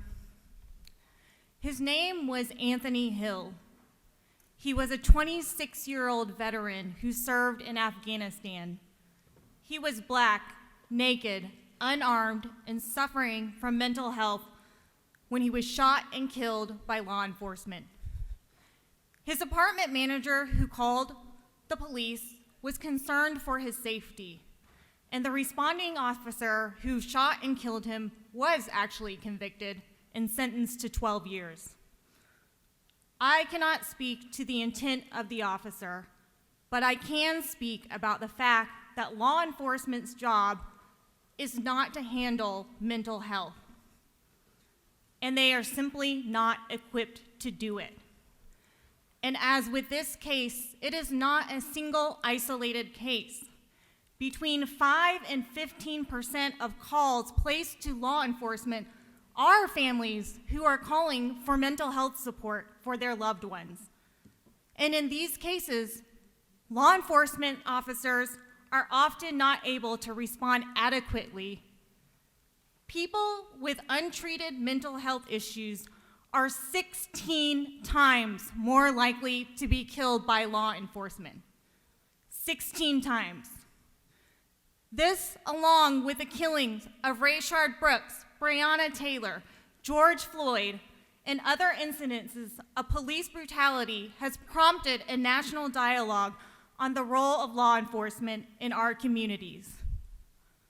I think every member in this body would agree that all Georgians want to live in safe communities.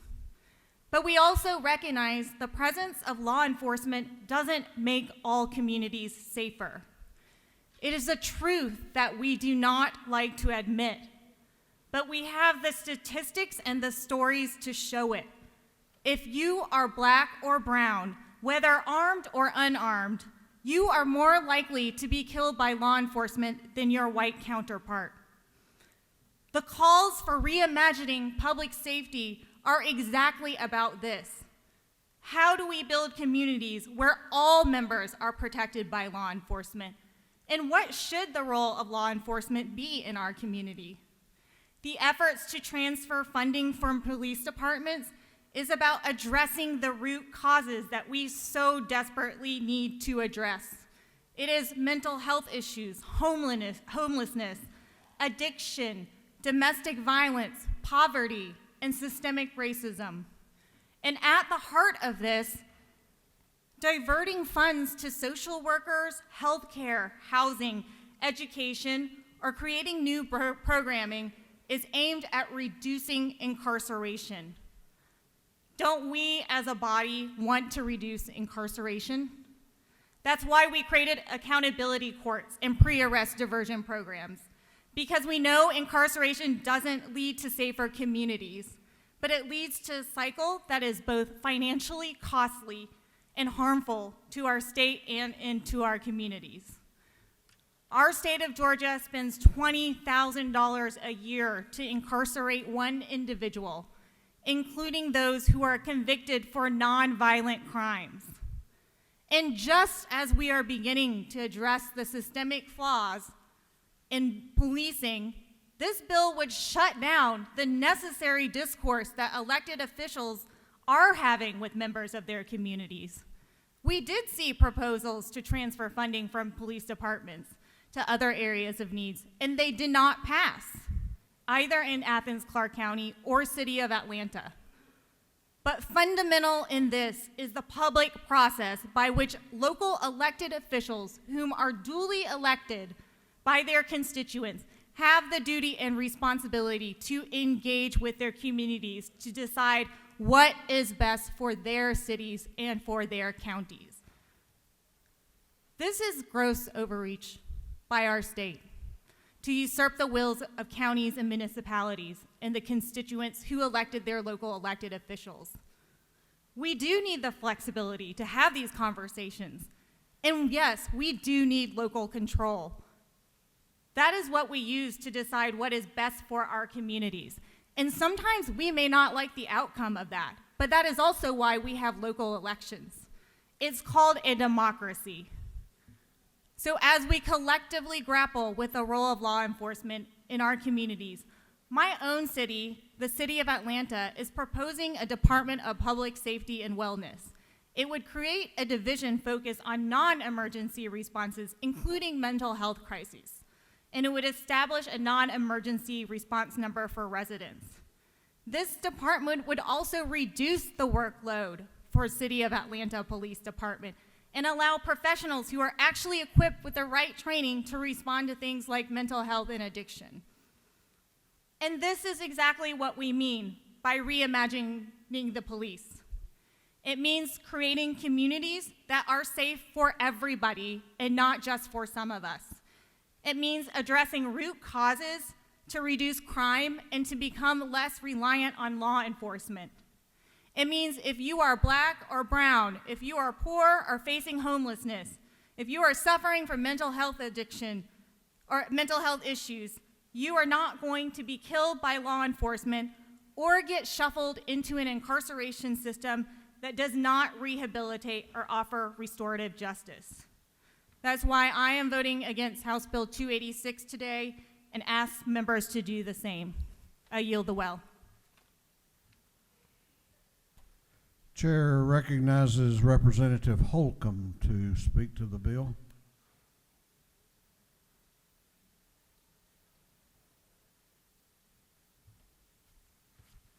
Thank you, Mr. Speaker. Let me begin by saying that the context in which this bill has been presented has to do with the very important national discussion that we have had over issues of race and justice in the police. I've done a lot of reflecting over that over the last year, and I think what's really important is that we listen to the voices who have cried out about the injustices and that we work to address that. And I think that that's really important. But my problem with this bill is, to be really candid, it's really horribly written.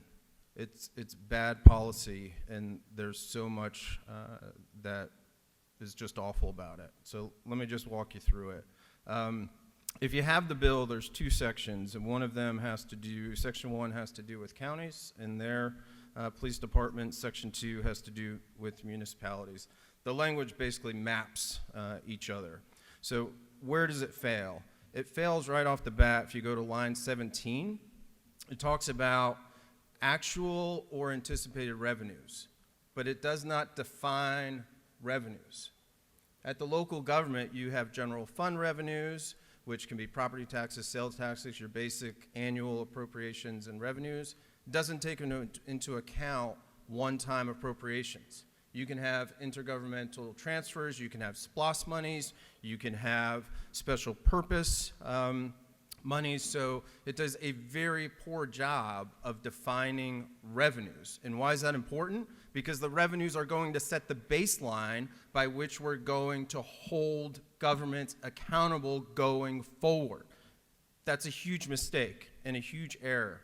I did some surveys over the last few nights in terms of our local governments and what they're spending, and what's interesting is there is no massive decline in funding for public safety or police that's happening. So that, of course, raises the question, why do we need this? In fact, I even looked at Athens-Oconee County, no decline. It's not happening. So if it's not happening, why do we need this policy?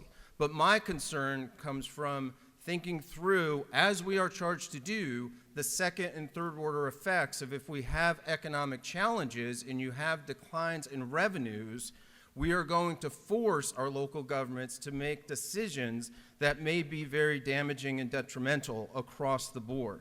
So let's continue to work through. Besides this initial revenue issue, another big problem that it has is that it would allow our local governments to reduce police spending up to 4.99% per year. But then if you go down, there's a look-back period that holds the maximum amount that can be declined is 5% over a 10-year period. This does not require complicated math skills to know that if you decline by 4.99%, 3%, 2.5% every year for 10 years, you will be out of compliance with having reduced the budget by 5% over 10 years. So there is a massive internal inconsistency here, and we're setting our local governments up for potential failure with that, and that is a big concern and a big problem. So with that, the bill, I think, notes that there may be challenges with home rule and litigation. Among other things, local governments may be exploring how to be innovative to reduce incidents of crime, to reduce the need for public expenditures across the board. And if they make such judgments, they can be subject to litigation. This is noted in section 1 in lines 45 through 48. And there's a couple of things about that that I think are worth mentioning. If there's litigation, then that's going to be fewer dollars to pay for police services, among other things. So you're going to have fewer resources. And there is an issue with litigation earlier in the bill that I want to highlight, and that's in lines 23 to 28, because this even notes that you can have one-time legal obligation, which I would read that as a settlement, but it doesn't talk about legal fees. There aren't too many cases that I know of that are wrapped up very quickly. So you can have an elevation in revenues over time And that's not reflected here. Again, it is a failure of how you account for revenues in this bill, and there are consequences to that. Another issue with the litigation is it doesn't say what is the enforcement mechanism. So if a local community fails to do this, either on an annual basis or over 10 years, what is the enforcement mechanism? What is the outcome? What is ultimately going to happen? There's nothing. It's just window dressing. So there's a lot here that really needs to be fixed and that needs to be improved. And in terms of just efficiency of government, which we should all care about, I think that this prevents innovation and cost-saving measures, and 5% is not a huge delta. That is something that happens with regularity at the local level. You can have swings in that range, and we're capping it at that. So interestingly, this could also have the unintended consequence of if a local government has unforeseen increases in revenues, they could be hesitant to spend more dollars on police because that will set a new baseline going forward by which all of their subsequent appropriations will be judged and kind of modified. So practically speaking, I'll also tell you, having done a little bit of a survey of county and municipal governments, they're all over the map in terms of what they put out there. Some are pretty good and have historical documents over 10 years. Some have a single year that they put forward in terms of the monies that are being spent. I would certainly support efforts at more transparency of showing how much are you spending on these issues, how much are you decreasing them over time to inform the electorate of are we moving up or down. I think that those could be some proposals that we could have a conversation about. But overall, as you can tell, my concerns with this are that the unintended consequences are legitimate and significant, and it doesn't take a lot of brainstorming to envision how this can take place. It really removes the ability of local decision makers to have flexibility for all kinds of situations that they're likely going to see, retirements, et cetera. And for some parts of our state, who here thinks that they're going to have the exact same needs in terms of service requirements 10 years from now?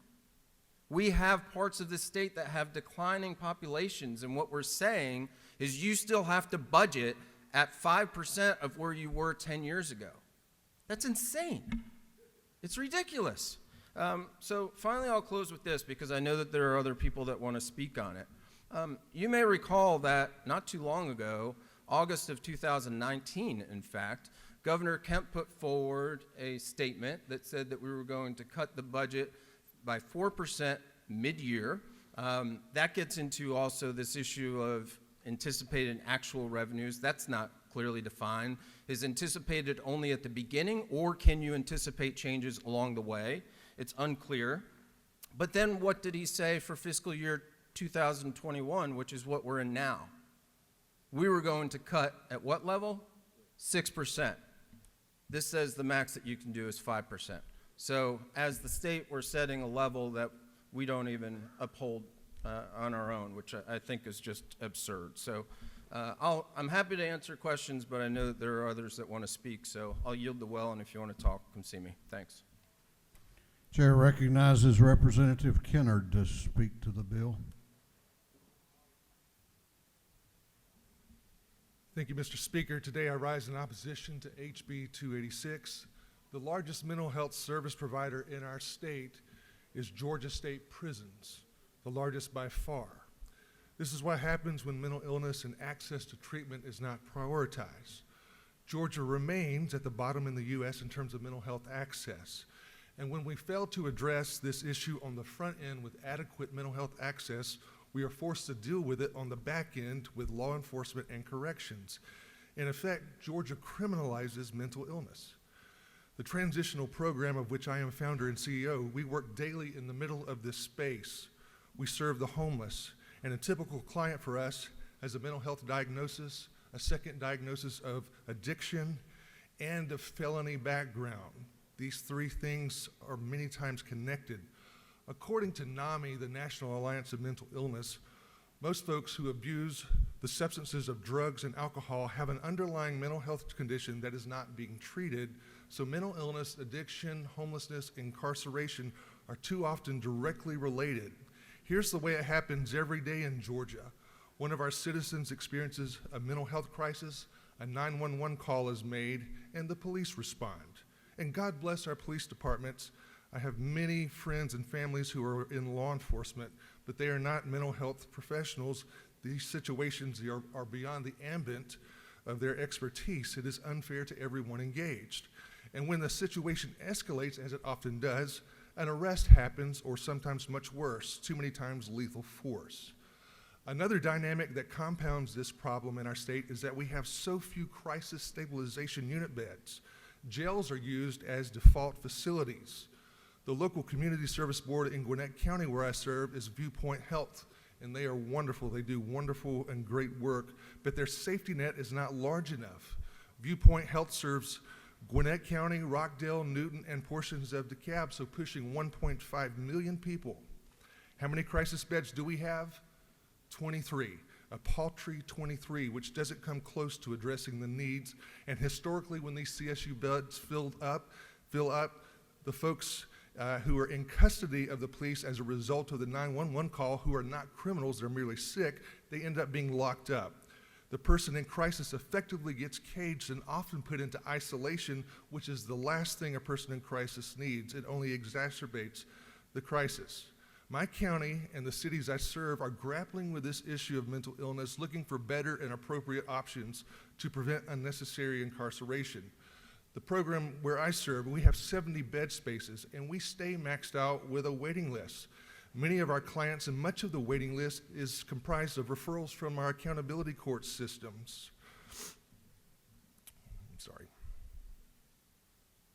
I'm a huge fan of the accountability court system. They're very effective, but I need to point out that that's still a reactive measure and not a proactive one. We work with mental health court, drug court, veterans court, DUI court, and for most of these clients, mental health is in the mix. But it's only after this person has been arrested, incarcerated while behind bars, that there is a psychiatric evaluation conducted and treatment started. And then we determine this person doesn't need jail. They would be better served by therapy and programming.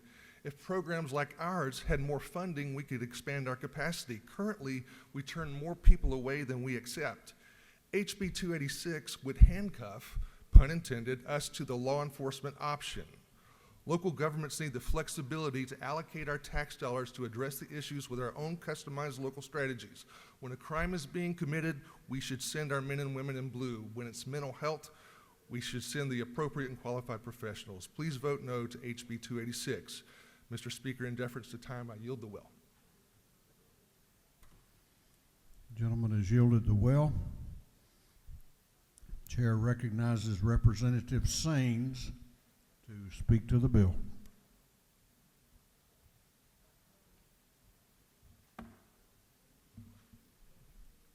Thank you, Mr. Speaker. A wise seatmate of mine said, "Be brief. If you go to the well, you're more apt to be listened to." So I will try to do so, because there is nothing in this bill that is complex. There is nothing more personal to a Georgia citizen when they need to call 911. When there's a mother in a domestic violence situation fearing for her life, or the countless other calls for service our local law enforcement respond to, I have seen firsthand as a deputy sheriff the crucialness of a quick and speedy response. The opposition to this bill will try to rationalize the idea that it is not a pertinent subject for this body, that there is better use of our time and energy. And on this note, I agree.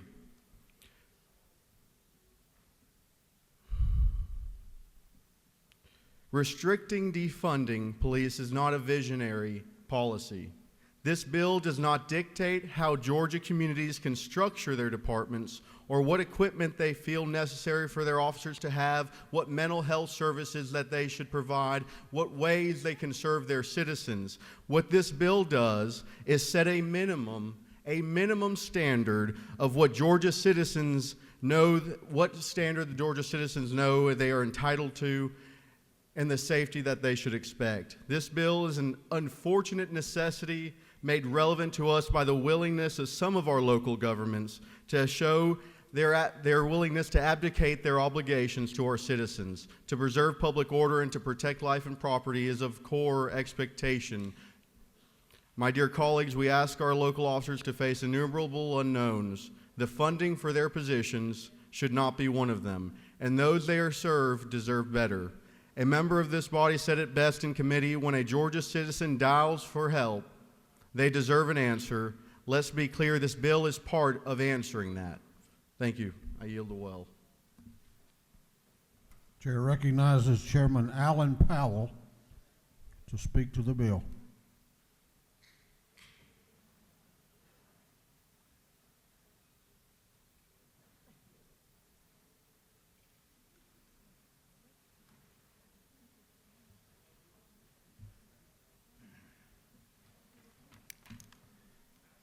Thank you, Mr. Speaker, ladies and gentlemen of the House.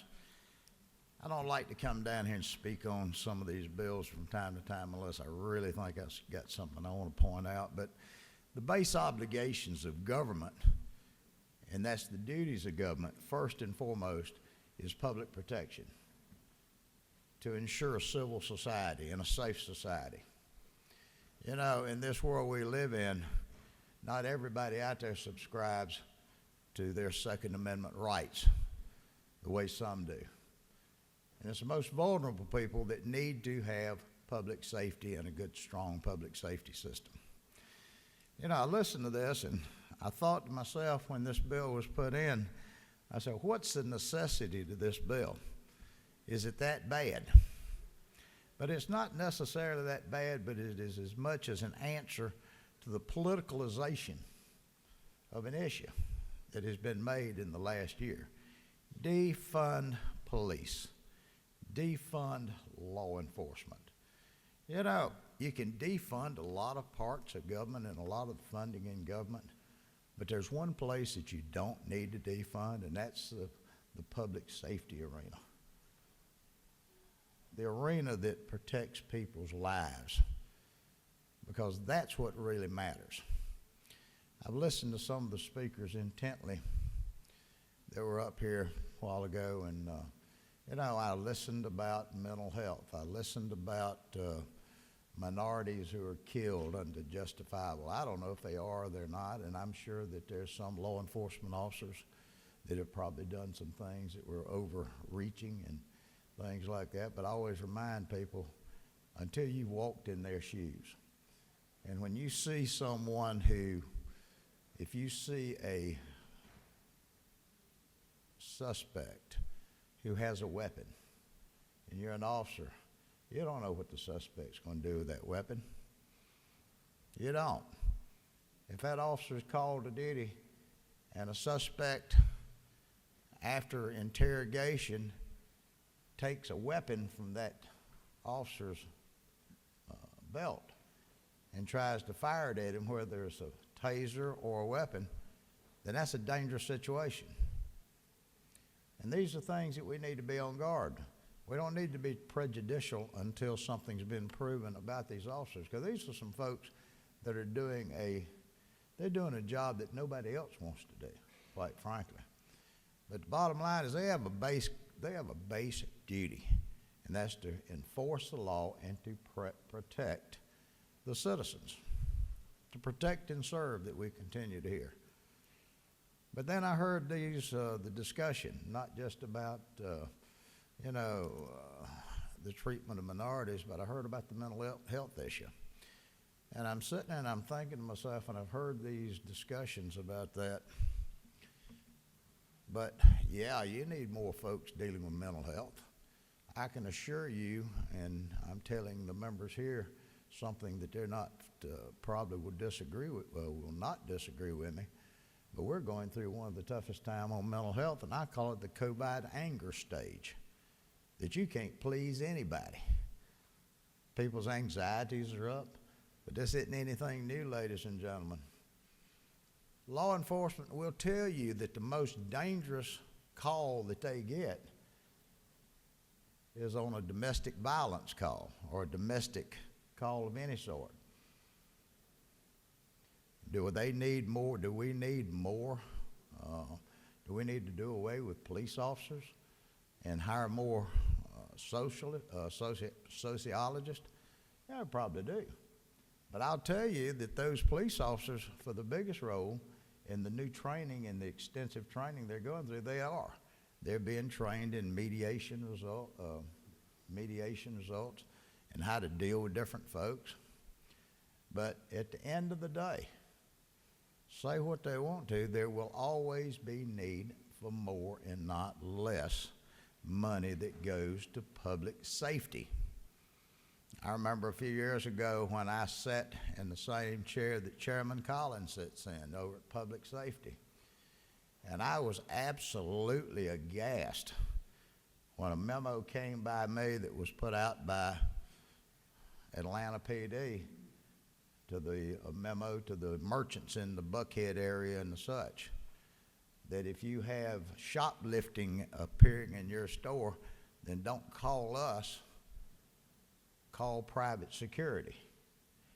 And I thought to myself, what kind of message does that send?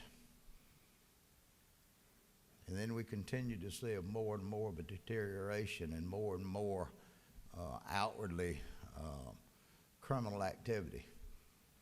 Even if you would call street racing or doing donuts and all of that, you know, we've gone for several years trying to figure out and being held hostage or being asked by the cities, help us, pass more laws dealing with the street racing or cutting drags and all that. And I think to myself, well, why don't you just get your law enforcement to do what they always do? They need to block off the streets. They need to catch them. They need to fine them. They need to confiscate the vehicles. But yet there's always another reason of why they can't. Well, yes, they can. Enforce the law. But that's not what this is about. This is about defunding. This is a politicalized issue. And it's politicalized to play to the base of one of the political parties. But at the end of the day, public safety is out there for both political parties, and it should serve both equally. So, ladies and gentlemen, I would certainly encourage you to vote yes on this legislation. Do I think it really makes a lot of difference? I don't think you'll ever hear a whole lot about it, because very seldom do you ever see the public safety arena to be cut, except in some of the most extreme cases of some of the folks who are continuing to politicalize. But I would encourage you to vote yes on this piece of legislation.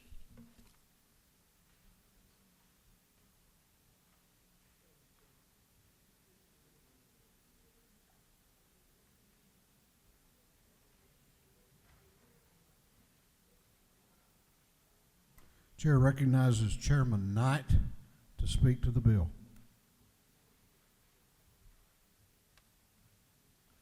Thank you, Mr. Speaker. I don't want to get up and support this bill, but I want to echo what Chairman Powell said. This bill is about politics.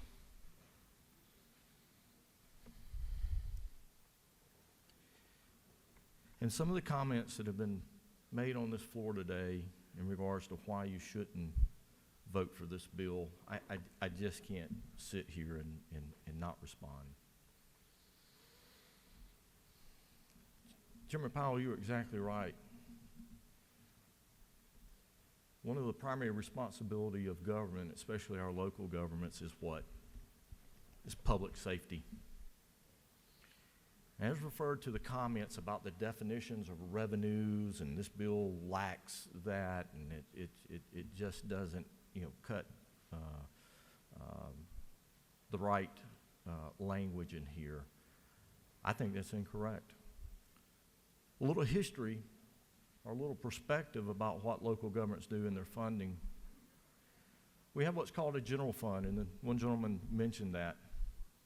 That general fund is where tax revenues or taxes are levied by our local government officials, and they're appropriated for the purpose of the public. And one of those public issues is public safety.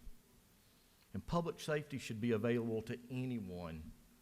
Whether there's a fire at your house or your neighbor's house, you are the recipient of that public safety if you need it or if you don't need it. And the same thing goes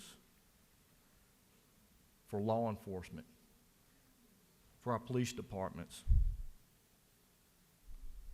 God help you, and I hope that none of us ever have to experience something and call and have the police called at our house because there's somebody breaking in or there's a crime being committed. But quite frankly, if you do, that's a responsibility of the local government to do it. And then to say that the revenues are out there and the funds and all these different funds, well, all the different funds are restricted. And if you're talking about the enterprise funds, those are a fee-for-service fund, okay? And they're to be used for those purposes. And when it comes to inter-fund transfers, that's not revenue. That's a balance sheet item. One fund owes another fund. It's not revenue. That's a false statement.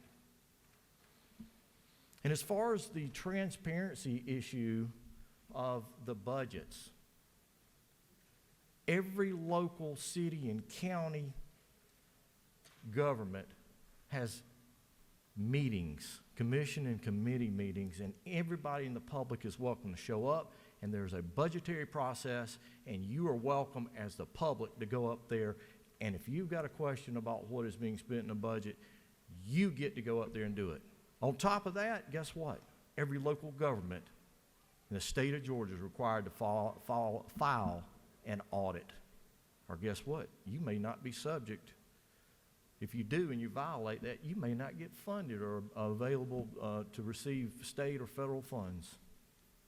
So it's just complete nonsense, some of the excuses that we've heard.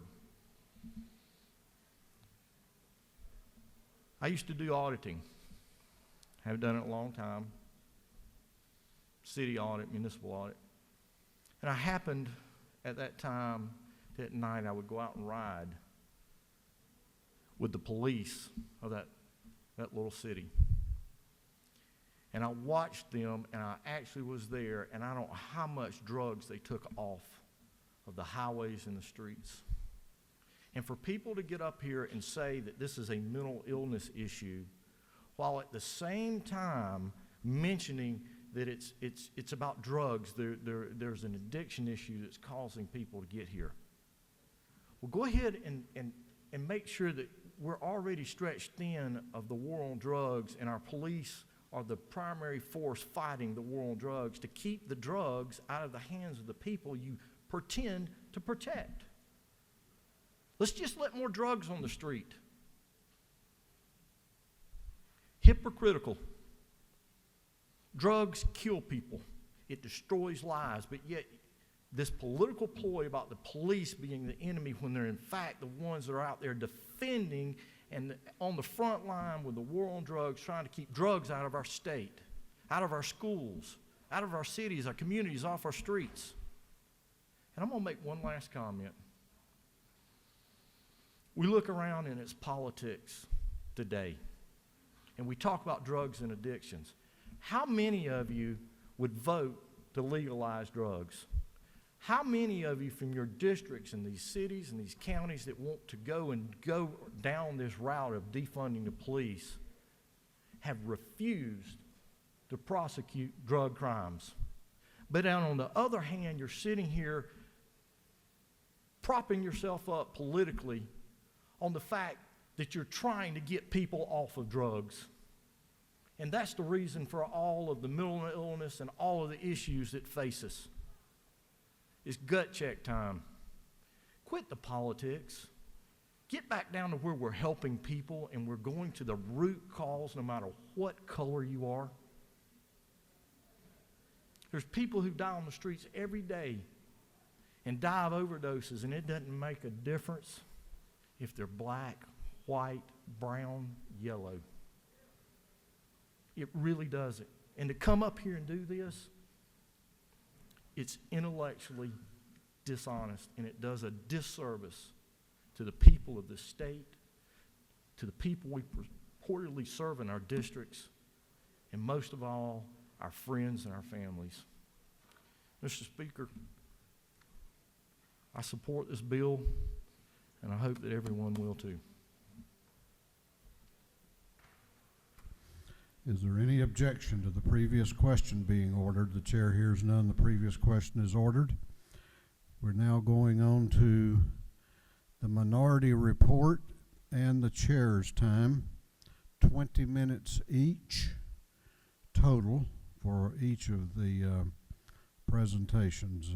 20 minutes for the minority report and 20 minutes for the chair's time, to be allocated as the speakers see fit. Chair recognizes for the minority report Representative Shannon.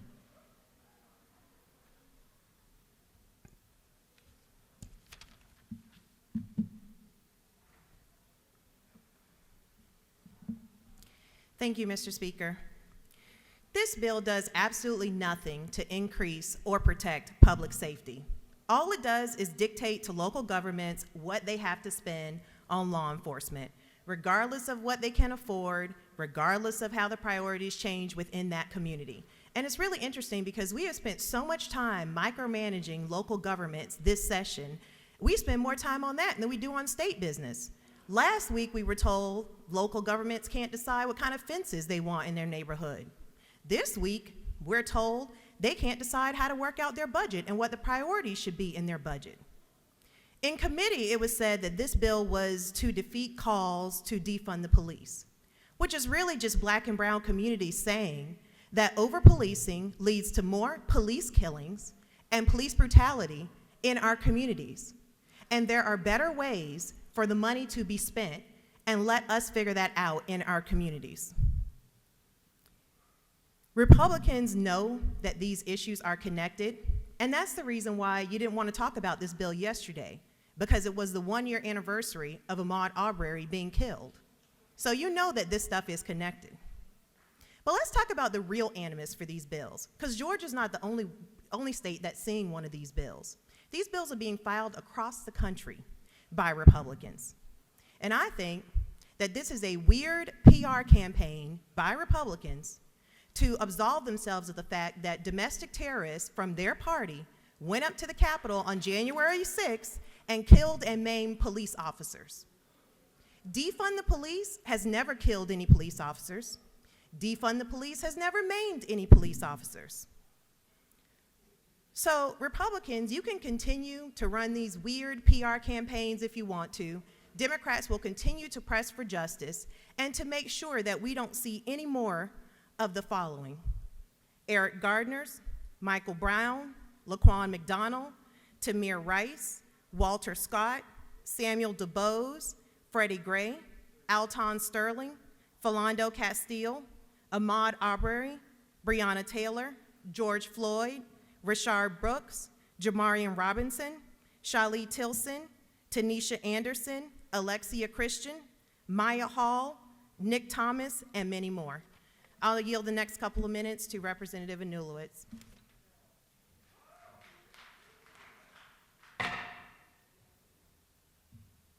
Chair recognizes Representative Anulewicz for a portion of the minority report. Thank you, Mr. Speaker. Y'all know that I have always believed that municipal and county governments exemplify the very best of what a representative democracy like ours has to offer. A community within a city or a county, neighborhoods that make up the essence of what we think of when we think of communities of interest.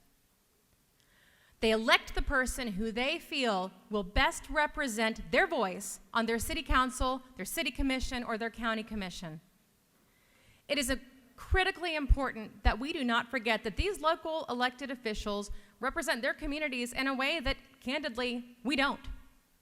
And that the constituencies they represent are often just one segment of our House districts that often span multiple counties and cities. I realized this when I made the transition from the Smyrna City Council to this chamber. All of a sudden, I could shop at the supermarket up the road from my house without being stopped every 3 minutes to talk about a zoning issue or hear about someone's neighbor's noisy dog. Our local governments ensure that the most fundamental needs of our communities are met. It's local governments who we ultimately look to make sure that when we turn on the tap, the water that comes out is safe, and that when we flush the toilet, that wastewater goes where it is supposed to go. Local governments ensure that the roads are paved, they ensure that we have parks, that we have recreation, and they ensure that when we are in peril, when we pick up our phones and we dial 911, someone comes to help us. When we are here in Atlanta, and make no mistake, the work we do here in this chamber is critically important to our communities. Our local government representatives are on the ground back at home. They are making the decisions to ensure that our hometowns are running in a way that serve the best interest of the people who elected them. And they, not us, they are the best fiduciary stewards for their communities, whether it's their budgets for public works, sanitation, parks and recreation, or public safety. And here's the thing, these local officials, even the ones whose views might not align with your politics, they all want to live in safe communities. They all want to live in safe communities. We all want to live in safe communities. And they are the people who best know how to keep these communities safe. It is them, not us, who should be the ones who have the final purview over their municipal and county police department budgets. We also know that there are many reasons that governments make changes in how they plan their budgets. As Representative Holcomb, we were reminded a moment ago, in the summer of 2019, the governor decided to cut 10% of the state's budget, a decision that was not predicated in any way on any revenue shortfalls that were anywhere close to 10%. This bill prohibits cities and counties from reducing their budget beyond 5% of the past fiscal year's appropriations. 5% is an arbitrary figure that is not based on any analysis of local government budgets, and it artificially and unnecessarily ties the hands of the locally elected officials to make any necessary budget decisions that reflect the priorities of the communities they represent. Ensuring the public safety is absolutely a responsibility of local elected officials. Ensuring the public safety is absolutely a core responsibility of local elected officials. And I know firsthand that police budgets are reflective of input from the local government's elected officials, their law enforcement department, and the city or county taxpayers. And these decisions don't happen in a vacuum or behind closed doors. This is not a case of rogue local elected officials who were imposing their will upon the citizenry. Furthermore, budget hearings are required to be public meetings. These conversations are not happening behind closed doors. And if city officials or county officials propose a police department budget reduction that does not reflect the goals of their residents, believe me, they're the first people to hear about it. This bill is an unnecessary attempt to usurp local control. It is a reactionary bill that was put forward in response to isolated examples of cities' failed attempts to cut public safety funding, attempts that did not work for the precise reason that those local governments did work. The group of elected officials representing these various neighborhoods and communities that compose these cities voted to represent the wishes of those citizens. The legislation we discuss here in this chamber represents policy that will impact every city and county government in our state. If we pass this bill, our politics will transcend policy, and the consequence of that action would be that our local governments would be absolutely unable to truly represent their constituents' priorities.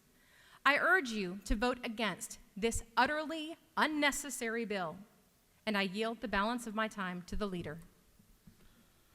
Chair recognizes the Minority Leader of the House, Leader Beverly, for the balance of the minority report.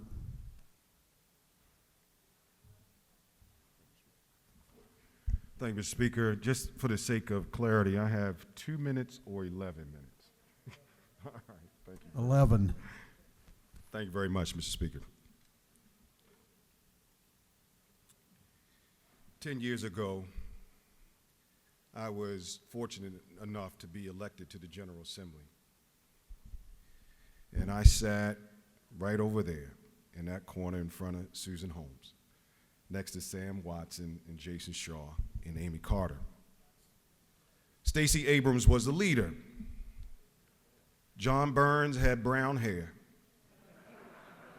And I might add that Speaker Ralston had brown hair as well. My hair was black, somewhat curly, and today it is obviously gray, and I do my own stunts because I cut my own hair now due to COVID. Barack Hussein Obama was the president of the United States of America. And Donald J. Trump was a game show host. Every Republican that I sat beside, every day that I was over there said to me, local control, local control, local control, home rule, home rule, home rule. As a matter of fact, I really believe when we picked up these bills and you look at the top number, it says LC number, I thought that stood for local control. And when you did House resolutions, the HR number, I thought that actually meant home rule. Because it was ingrained in my psyche in a corner where Wendell Willard said, if you have to stand in that well for more than 90 seconds, you've already failed. And Randy Nix would pull out his stopwatch and we'd all count and watch it come down, and he'd come back and say, it was 86 seconds, boys, how did I do? But that was 10 years ago. A lot of things have changed in 10 years. Today I find myself in the General Assembly where the Democrats are talking about local control and home rule. Where a year ago, a gentleman by the name of Ahmaud Arbery was murdered on the coast. 90 days later, a man named George Floyd was in Minneapolis. He was on the ground, police department, maybe he was a road cop, I don't know, knelt on his knee, on his neck for 8 minutes. 46 seconds until he died. 8 minutes, 46 seconds. About the time I'm going to be in this well. And he died. And the issue was not around whether we should defund the police. It was around not having accountability for a police department that went rogue. It's never about us not wanting to have public safety. Of course we want safety in our neighborhoods. But when we find that we have no redress whatsoever, what should we do? Should we continue to go down the road of the people who put their knees on our neck for 8 minutes and 46 seconds and allow us to die? Or do we go to a higher authority within the governing body that guides our principles? And that higher authority sometimes is the sheriff's department. Why? Because we can elect the sheriff. We can say, if you're gone rogue, we're not going to have a police department that you appoint, but we'll vote for the people who police our department through a sheriff's department. And it was evident in Glenn County last year, in August, September of last year. Glenn County wrestled with that idea because of Ahmaud Arbery. I was also admonished in that corner, which is where I learned a lot, is that don't go chasing waterfalls. Don't seek the headlines. If you're seeking them, you've already lost. If you're doing what's right, and sometimes if you're doing what's wrong, the headlines will find you. But don't chase the headlines. And more importantly, if you're going to make legislation, make sure that you do legislation that will stand the test of time. Hopefully you'll end up in the Constitution of the state of Georgia, which is where I want to bring my remarks to. The Constitution of the state of Georgia, and I'll read this for you, Article 9, Section 2, Paragraph 1F, says this: the governing authority of each county is authorized to fix the salary, compensation, and expenses of those employed by such governing authority, and to establish, maintain retirement or pension systems, etc. It's very specific. This is the Constitution. Article 9, Section 2, Paragraph 1F. Constitution gives the local authority the ability to fix salaries. What we're trying to do in this moment is say the General Assembly has more power than the Constitution of the state of Georgia. Now, we know that there's one idea around these headlines that we grab. I say Black Lives Matter, then you say all lives matter. I say defund the police, you say back the blue. It's the nature of the politics that we live in. But while the public is bouncing from one foot to the next, we have reclaimed an awesome responsibility of being able to speak truth to power for what we legislate. And if we allow the headlines to drive anything that we do in this body, then we already lost our way. Now, Mr. Speaker, I know back in those days, 10 years ago, Democrats used to get 1 or 2 bills out. And I would like for you to reconsider that. But today, we don't, which is fine. But the reality of this bill right now is a headline-chasing bill. It doesn't honor the Constitution that we stand on, 86 pages. Read it. And so this bill, if it's passed, seeks to trump the Constitution. So if you're going to grab a headline, try that one on for size. Republican bill trumps Georgia Constitution. Mr. Speaker, I yield well.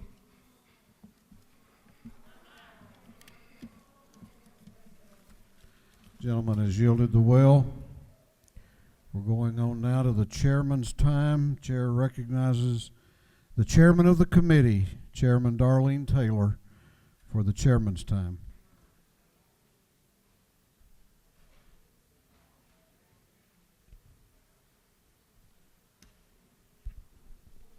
Thank you, Mr. Speaker. Today I share with you that the House fully vetted House Bill 286. It was vetted by both the Governmental Affairs Full Committee and our General Government Subcommittee. They reviewed that and they identified a number of things in the bill. For one thing, there's a distinct difference between a sheriff's department, which is a constitutional officer, and police departments. This bill offers consistency in law enforcement funding for Georgia citizens in that it continues reasonable funding for police departments within our state. The bill includes exceptions for revenue decreases at the local government while still allowing for police protection for the citizens. This bill is a citizen protection bill. The measure was passed by a bipartisan support within this committee. Mr. Speaker, I yield back my time to the Majority Whip. Chair recognizes the Majority Caucus Whip, Representative Kelly, for a portion of the chair's time. Thank you, Mr. Speaker. I haven't been here 10 years like my friend, the Majority Leader, or my friend, the Minority Leader. Maybe that's why my hair is not quite as white as theirs. But I have been here 9 years. And I wish we could get back to a time like I was here 9 years ago. A time when supporting our law enforcement community and supporting those who keep us safe wasn't such a political and partisan issue. It really shouldn't be. I'm thankful for the law enforcement officers who stand outside these doors and keep us safe. I'm thankful for the ones in Washington who are there to protect our members that are serving in Washington. I'm thankful for the ones who are in our local counties, who are protecting our constituents while we're here doing the people's work.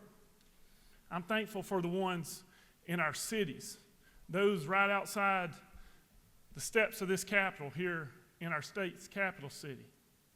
I'm appreciative of them.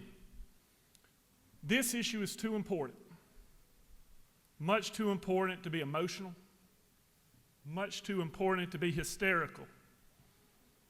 and much too important to be dishonest. So I want to clear up some inaccuracies about what we're doing today.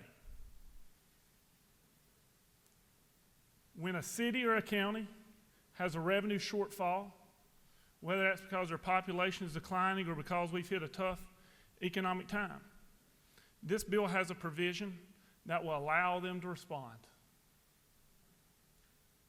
This bill does not violate the home rule provisions of our Constitution. We've gotten that clear from Legislative Council. We talked a lot about what we had to do as a state when we were going through a tough economic time. We would be treated the same way that any local government would. You have to prioritize. There's nothing here that keeps a local government from being able to cut their entire budget, but only simply the part that deals with law enforcement. And only if the revenue drops have not happened.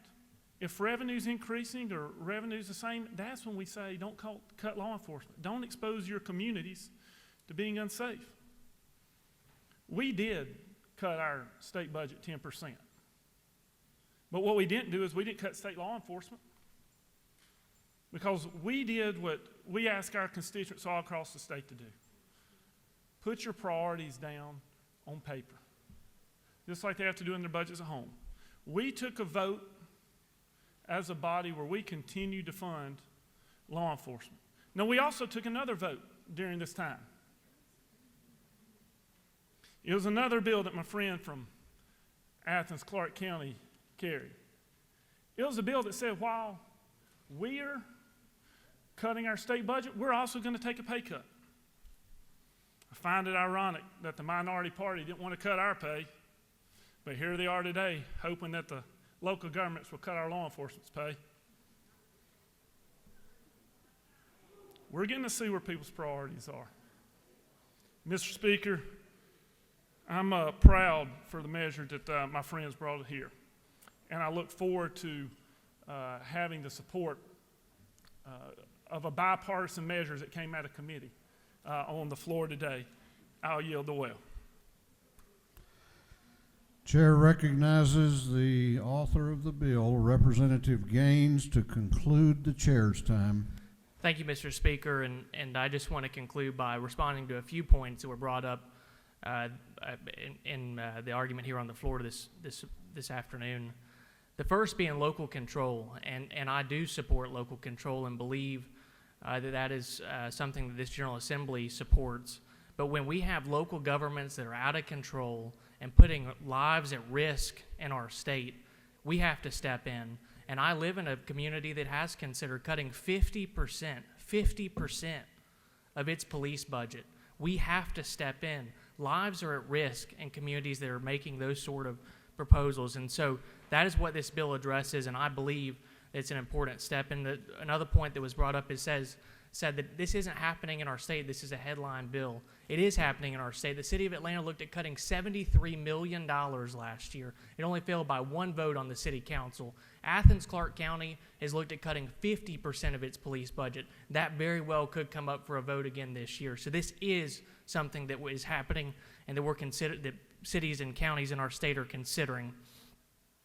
You know, another point that Whip Kelly just addressed, there is flexibility in this legislation if there's revenue losses, if there's a court order to provide new services. We've worked through exceptions to make sure if there's responsible reasons for reducing spending in police that our cities and counties have the ability to do that.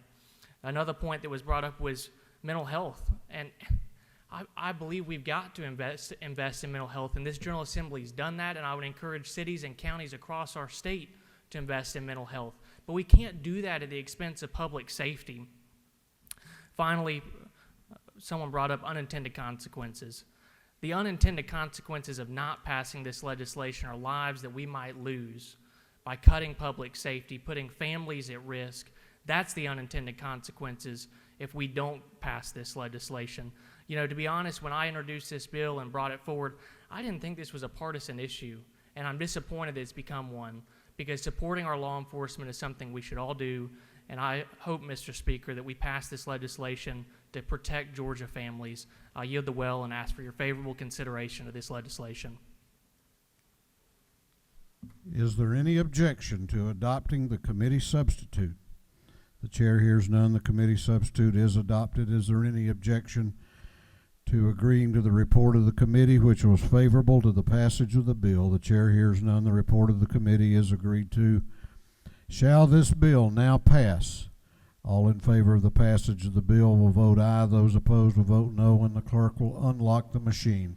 What purpose does the majority leader of the House rise? Parliamentary inquiry, State your Mr. Speaker. inquiry.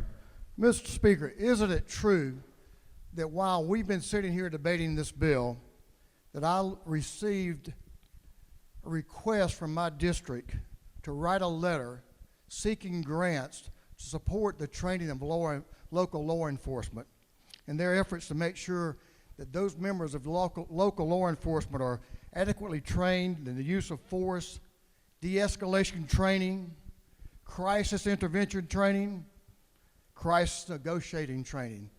Mr. Speaker, isn't it true that what we're doing here now will further deter from our local governments being able to provide adequate training for our law enforcement and our public safety folks to protect our citizens? And we should support this bill.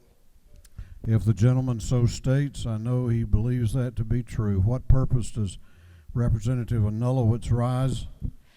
Thank you, Mr. Speaker. Is it not true that of the two cities, I believe it's Atlanta and Athens, that have proposed reducing funding to their police departments, those were isolated incidents, and they did not pass because the councils worked and represented their people? We did not want to cut the funding? I think that is a matter that will address itself to the judgment of each and every member. What purpose does Chairman Jay Collins rise? Parliamentary inquiry, Mr. Speaker. State your inquiry. Is it not true that my 89-year-old granddad lives back home, and if somebody is trying to attack him, I want somebody to send a police officer, not a social worker, to protect him? I'm sure the gentleman believes in that very intensely. What purpose does Representative Cannon rise? Parliamentary State your inquiry. Is it not true that this bill exempts up to 100 county police forces on lines 49 and 50? Additionally, is it not true that in the conversation around calling 911 for help is something that we can all get behind, but we recognize in today's America, people across the state of Georgia cannot call 911 and not end up in a grave? If the lady so states, I know she believes that to be true. Final parliamentary inquiry. What purpose does the Minority Caucus Whip, Representative Wilkerson, rise? Parliamentary inquiry. State your inquiry. Is it not true that after today's debate, we can all rest assured that we all believe in public safety and want to support our local communities, and that instead of passing bills, the best possible measure may be for that we get the qualifying information so that everybody in this chamber can run for the local government that they so intend to run from this chamber? I'm sure the gentleman believes that to be true. Have all members voted? Have all members voted? If so, the clerk will lock the machine on the passage of House Bill 286. The ayes are 101, the nays are 69. This bill, having received the requisite constitutional majority, is therefore passed. The clerk will read the caption to a group of privileged resolutions. Commemorating and saluting the abundant life and public service of Representative Charles Jenkins. Honoring the life and memory of William Ray Morgan, Sr. Honoring the life and memory of Wallace T. Coopwood. Honoring the life and memory of Sergeant Patrick David Rick Snook. Honoring the life and career of Captain Stanley Curtis Elrod. Recognizing and congratulating Ralph Wilson. Recognizing February 26, 2021 as Rare Disease Day in Georgia. Commending the Georgia peanut industry and recognizing March 1st, 2021 as Peanut Butter and Jelly Day at the State Capitol. commending the Georgia Association of Educators upon its occasion of its 154th anniversary. Recognizing and commending the Chattahoochee Marin Forestry Unit on being named the Georgia Forestry Commission 2020 North Georgia Unit of the Year. Recognizing and commending Kirk J. Jarrett, and for other purposes, that completes the reading of the privilege resolutions. Is there any objection to adopting the privilege resolutions? The chair hears none, and the resolutions are adopted. For what purpose does Chairman F. Strachan rise? Make a motion. State your motion. Mr. Speaker, I move that the rules of the House be temporarily suspended so that a bill may be read for the first time and assigned to committee. Clerk will read the caption. Unnumbered House Bill by Representative Leverett of the 33rd and others, being entitled an act to amend Title 15 of the Official Code of Georgia annotated relating to courts, so as to provide that each judge of the Superior Court, State Court, and Probate Court, and each magistrate shall have the authority to perform any lawful judicial act. On the gentleman's motion that the rules of this House be temporarily suspended to allow a bill to be read for the first time and assigned to committee, is there objection? Is there objection? The chair hears none, and it is so ordered. Judiciary. All right, we're going on now to announcements. If you have signed up for an announcement, be at the front of the chamber and be ready to go. Chair recognizes Chairman Cooper for an announcement. Thank you, Mr. Speaker. The meeting of the House Health and Human Services Committee for today will be canceled. The meeting of the House Health and Human Services Committee that was supposed to start at 12:30 is canceled for today. Thank you, Mr. Speaker.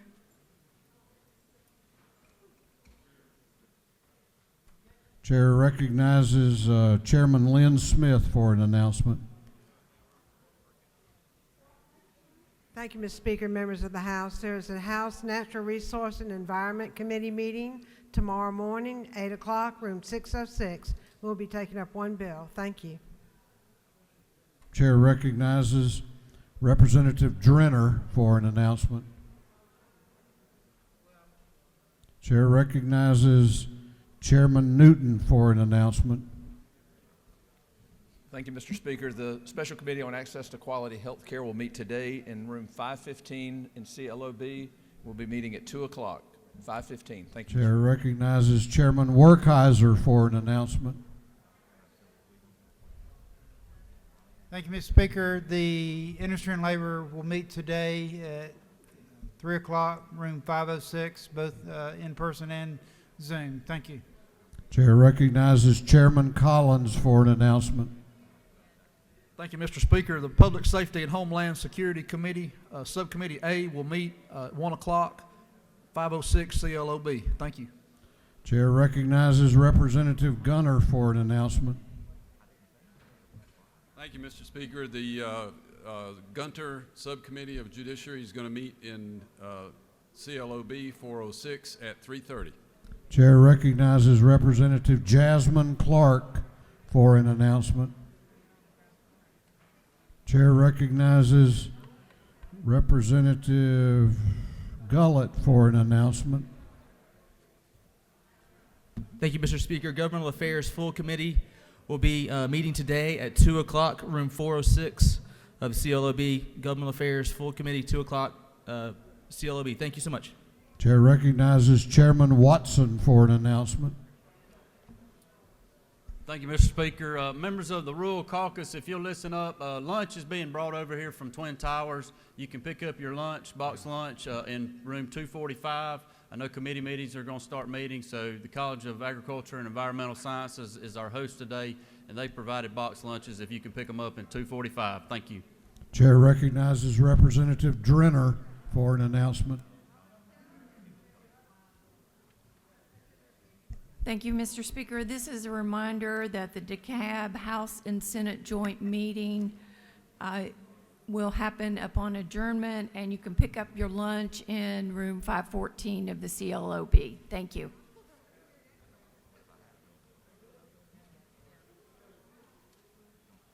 That completes our announcements. The chair recognizes the Majority Leader of the House for a motion. Mr. Speaker, I move that this House stand adjourned till 10 a.m. Thursday, February 25th, 2021. Majority Leader has moved that this House be adjourned until Thursday, February 25th at 10 a.m. All those in favor of the motion will say aye. Those opposed will say no. The ayes have it. This House will be adjourned until Thursday at 10 a.m.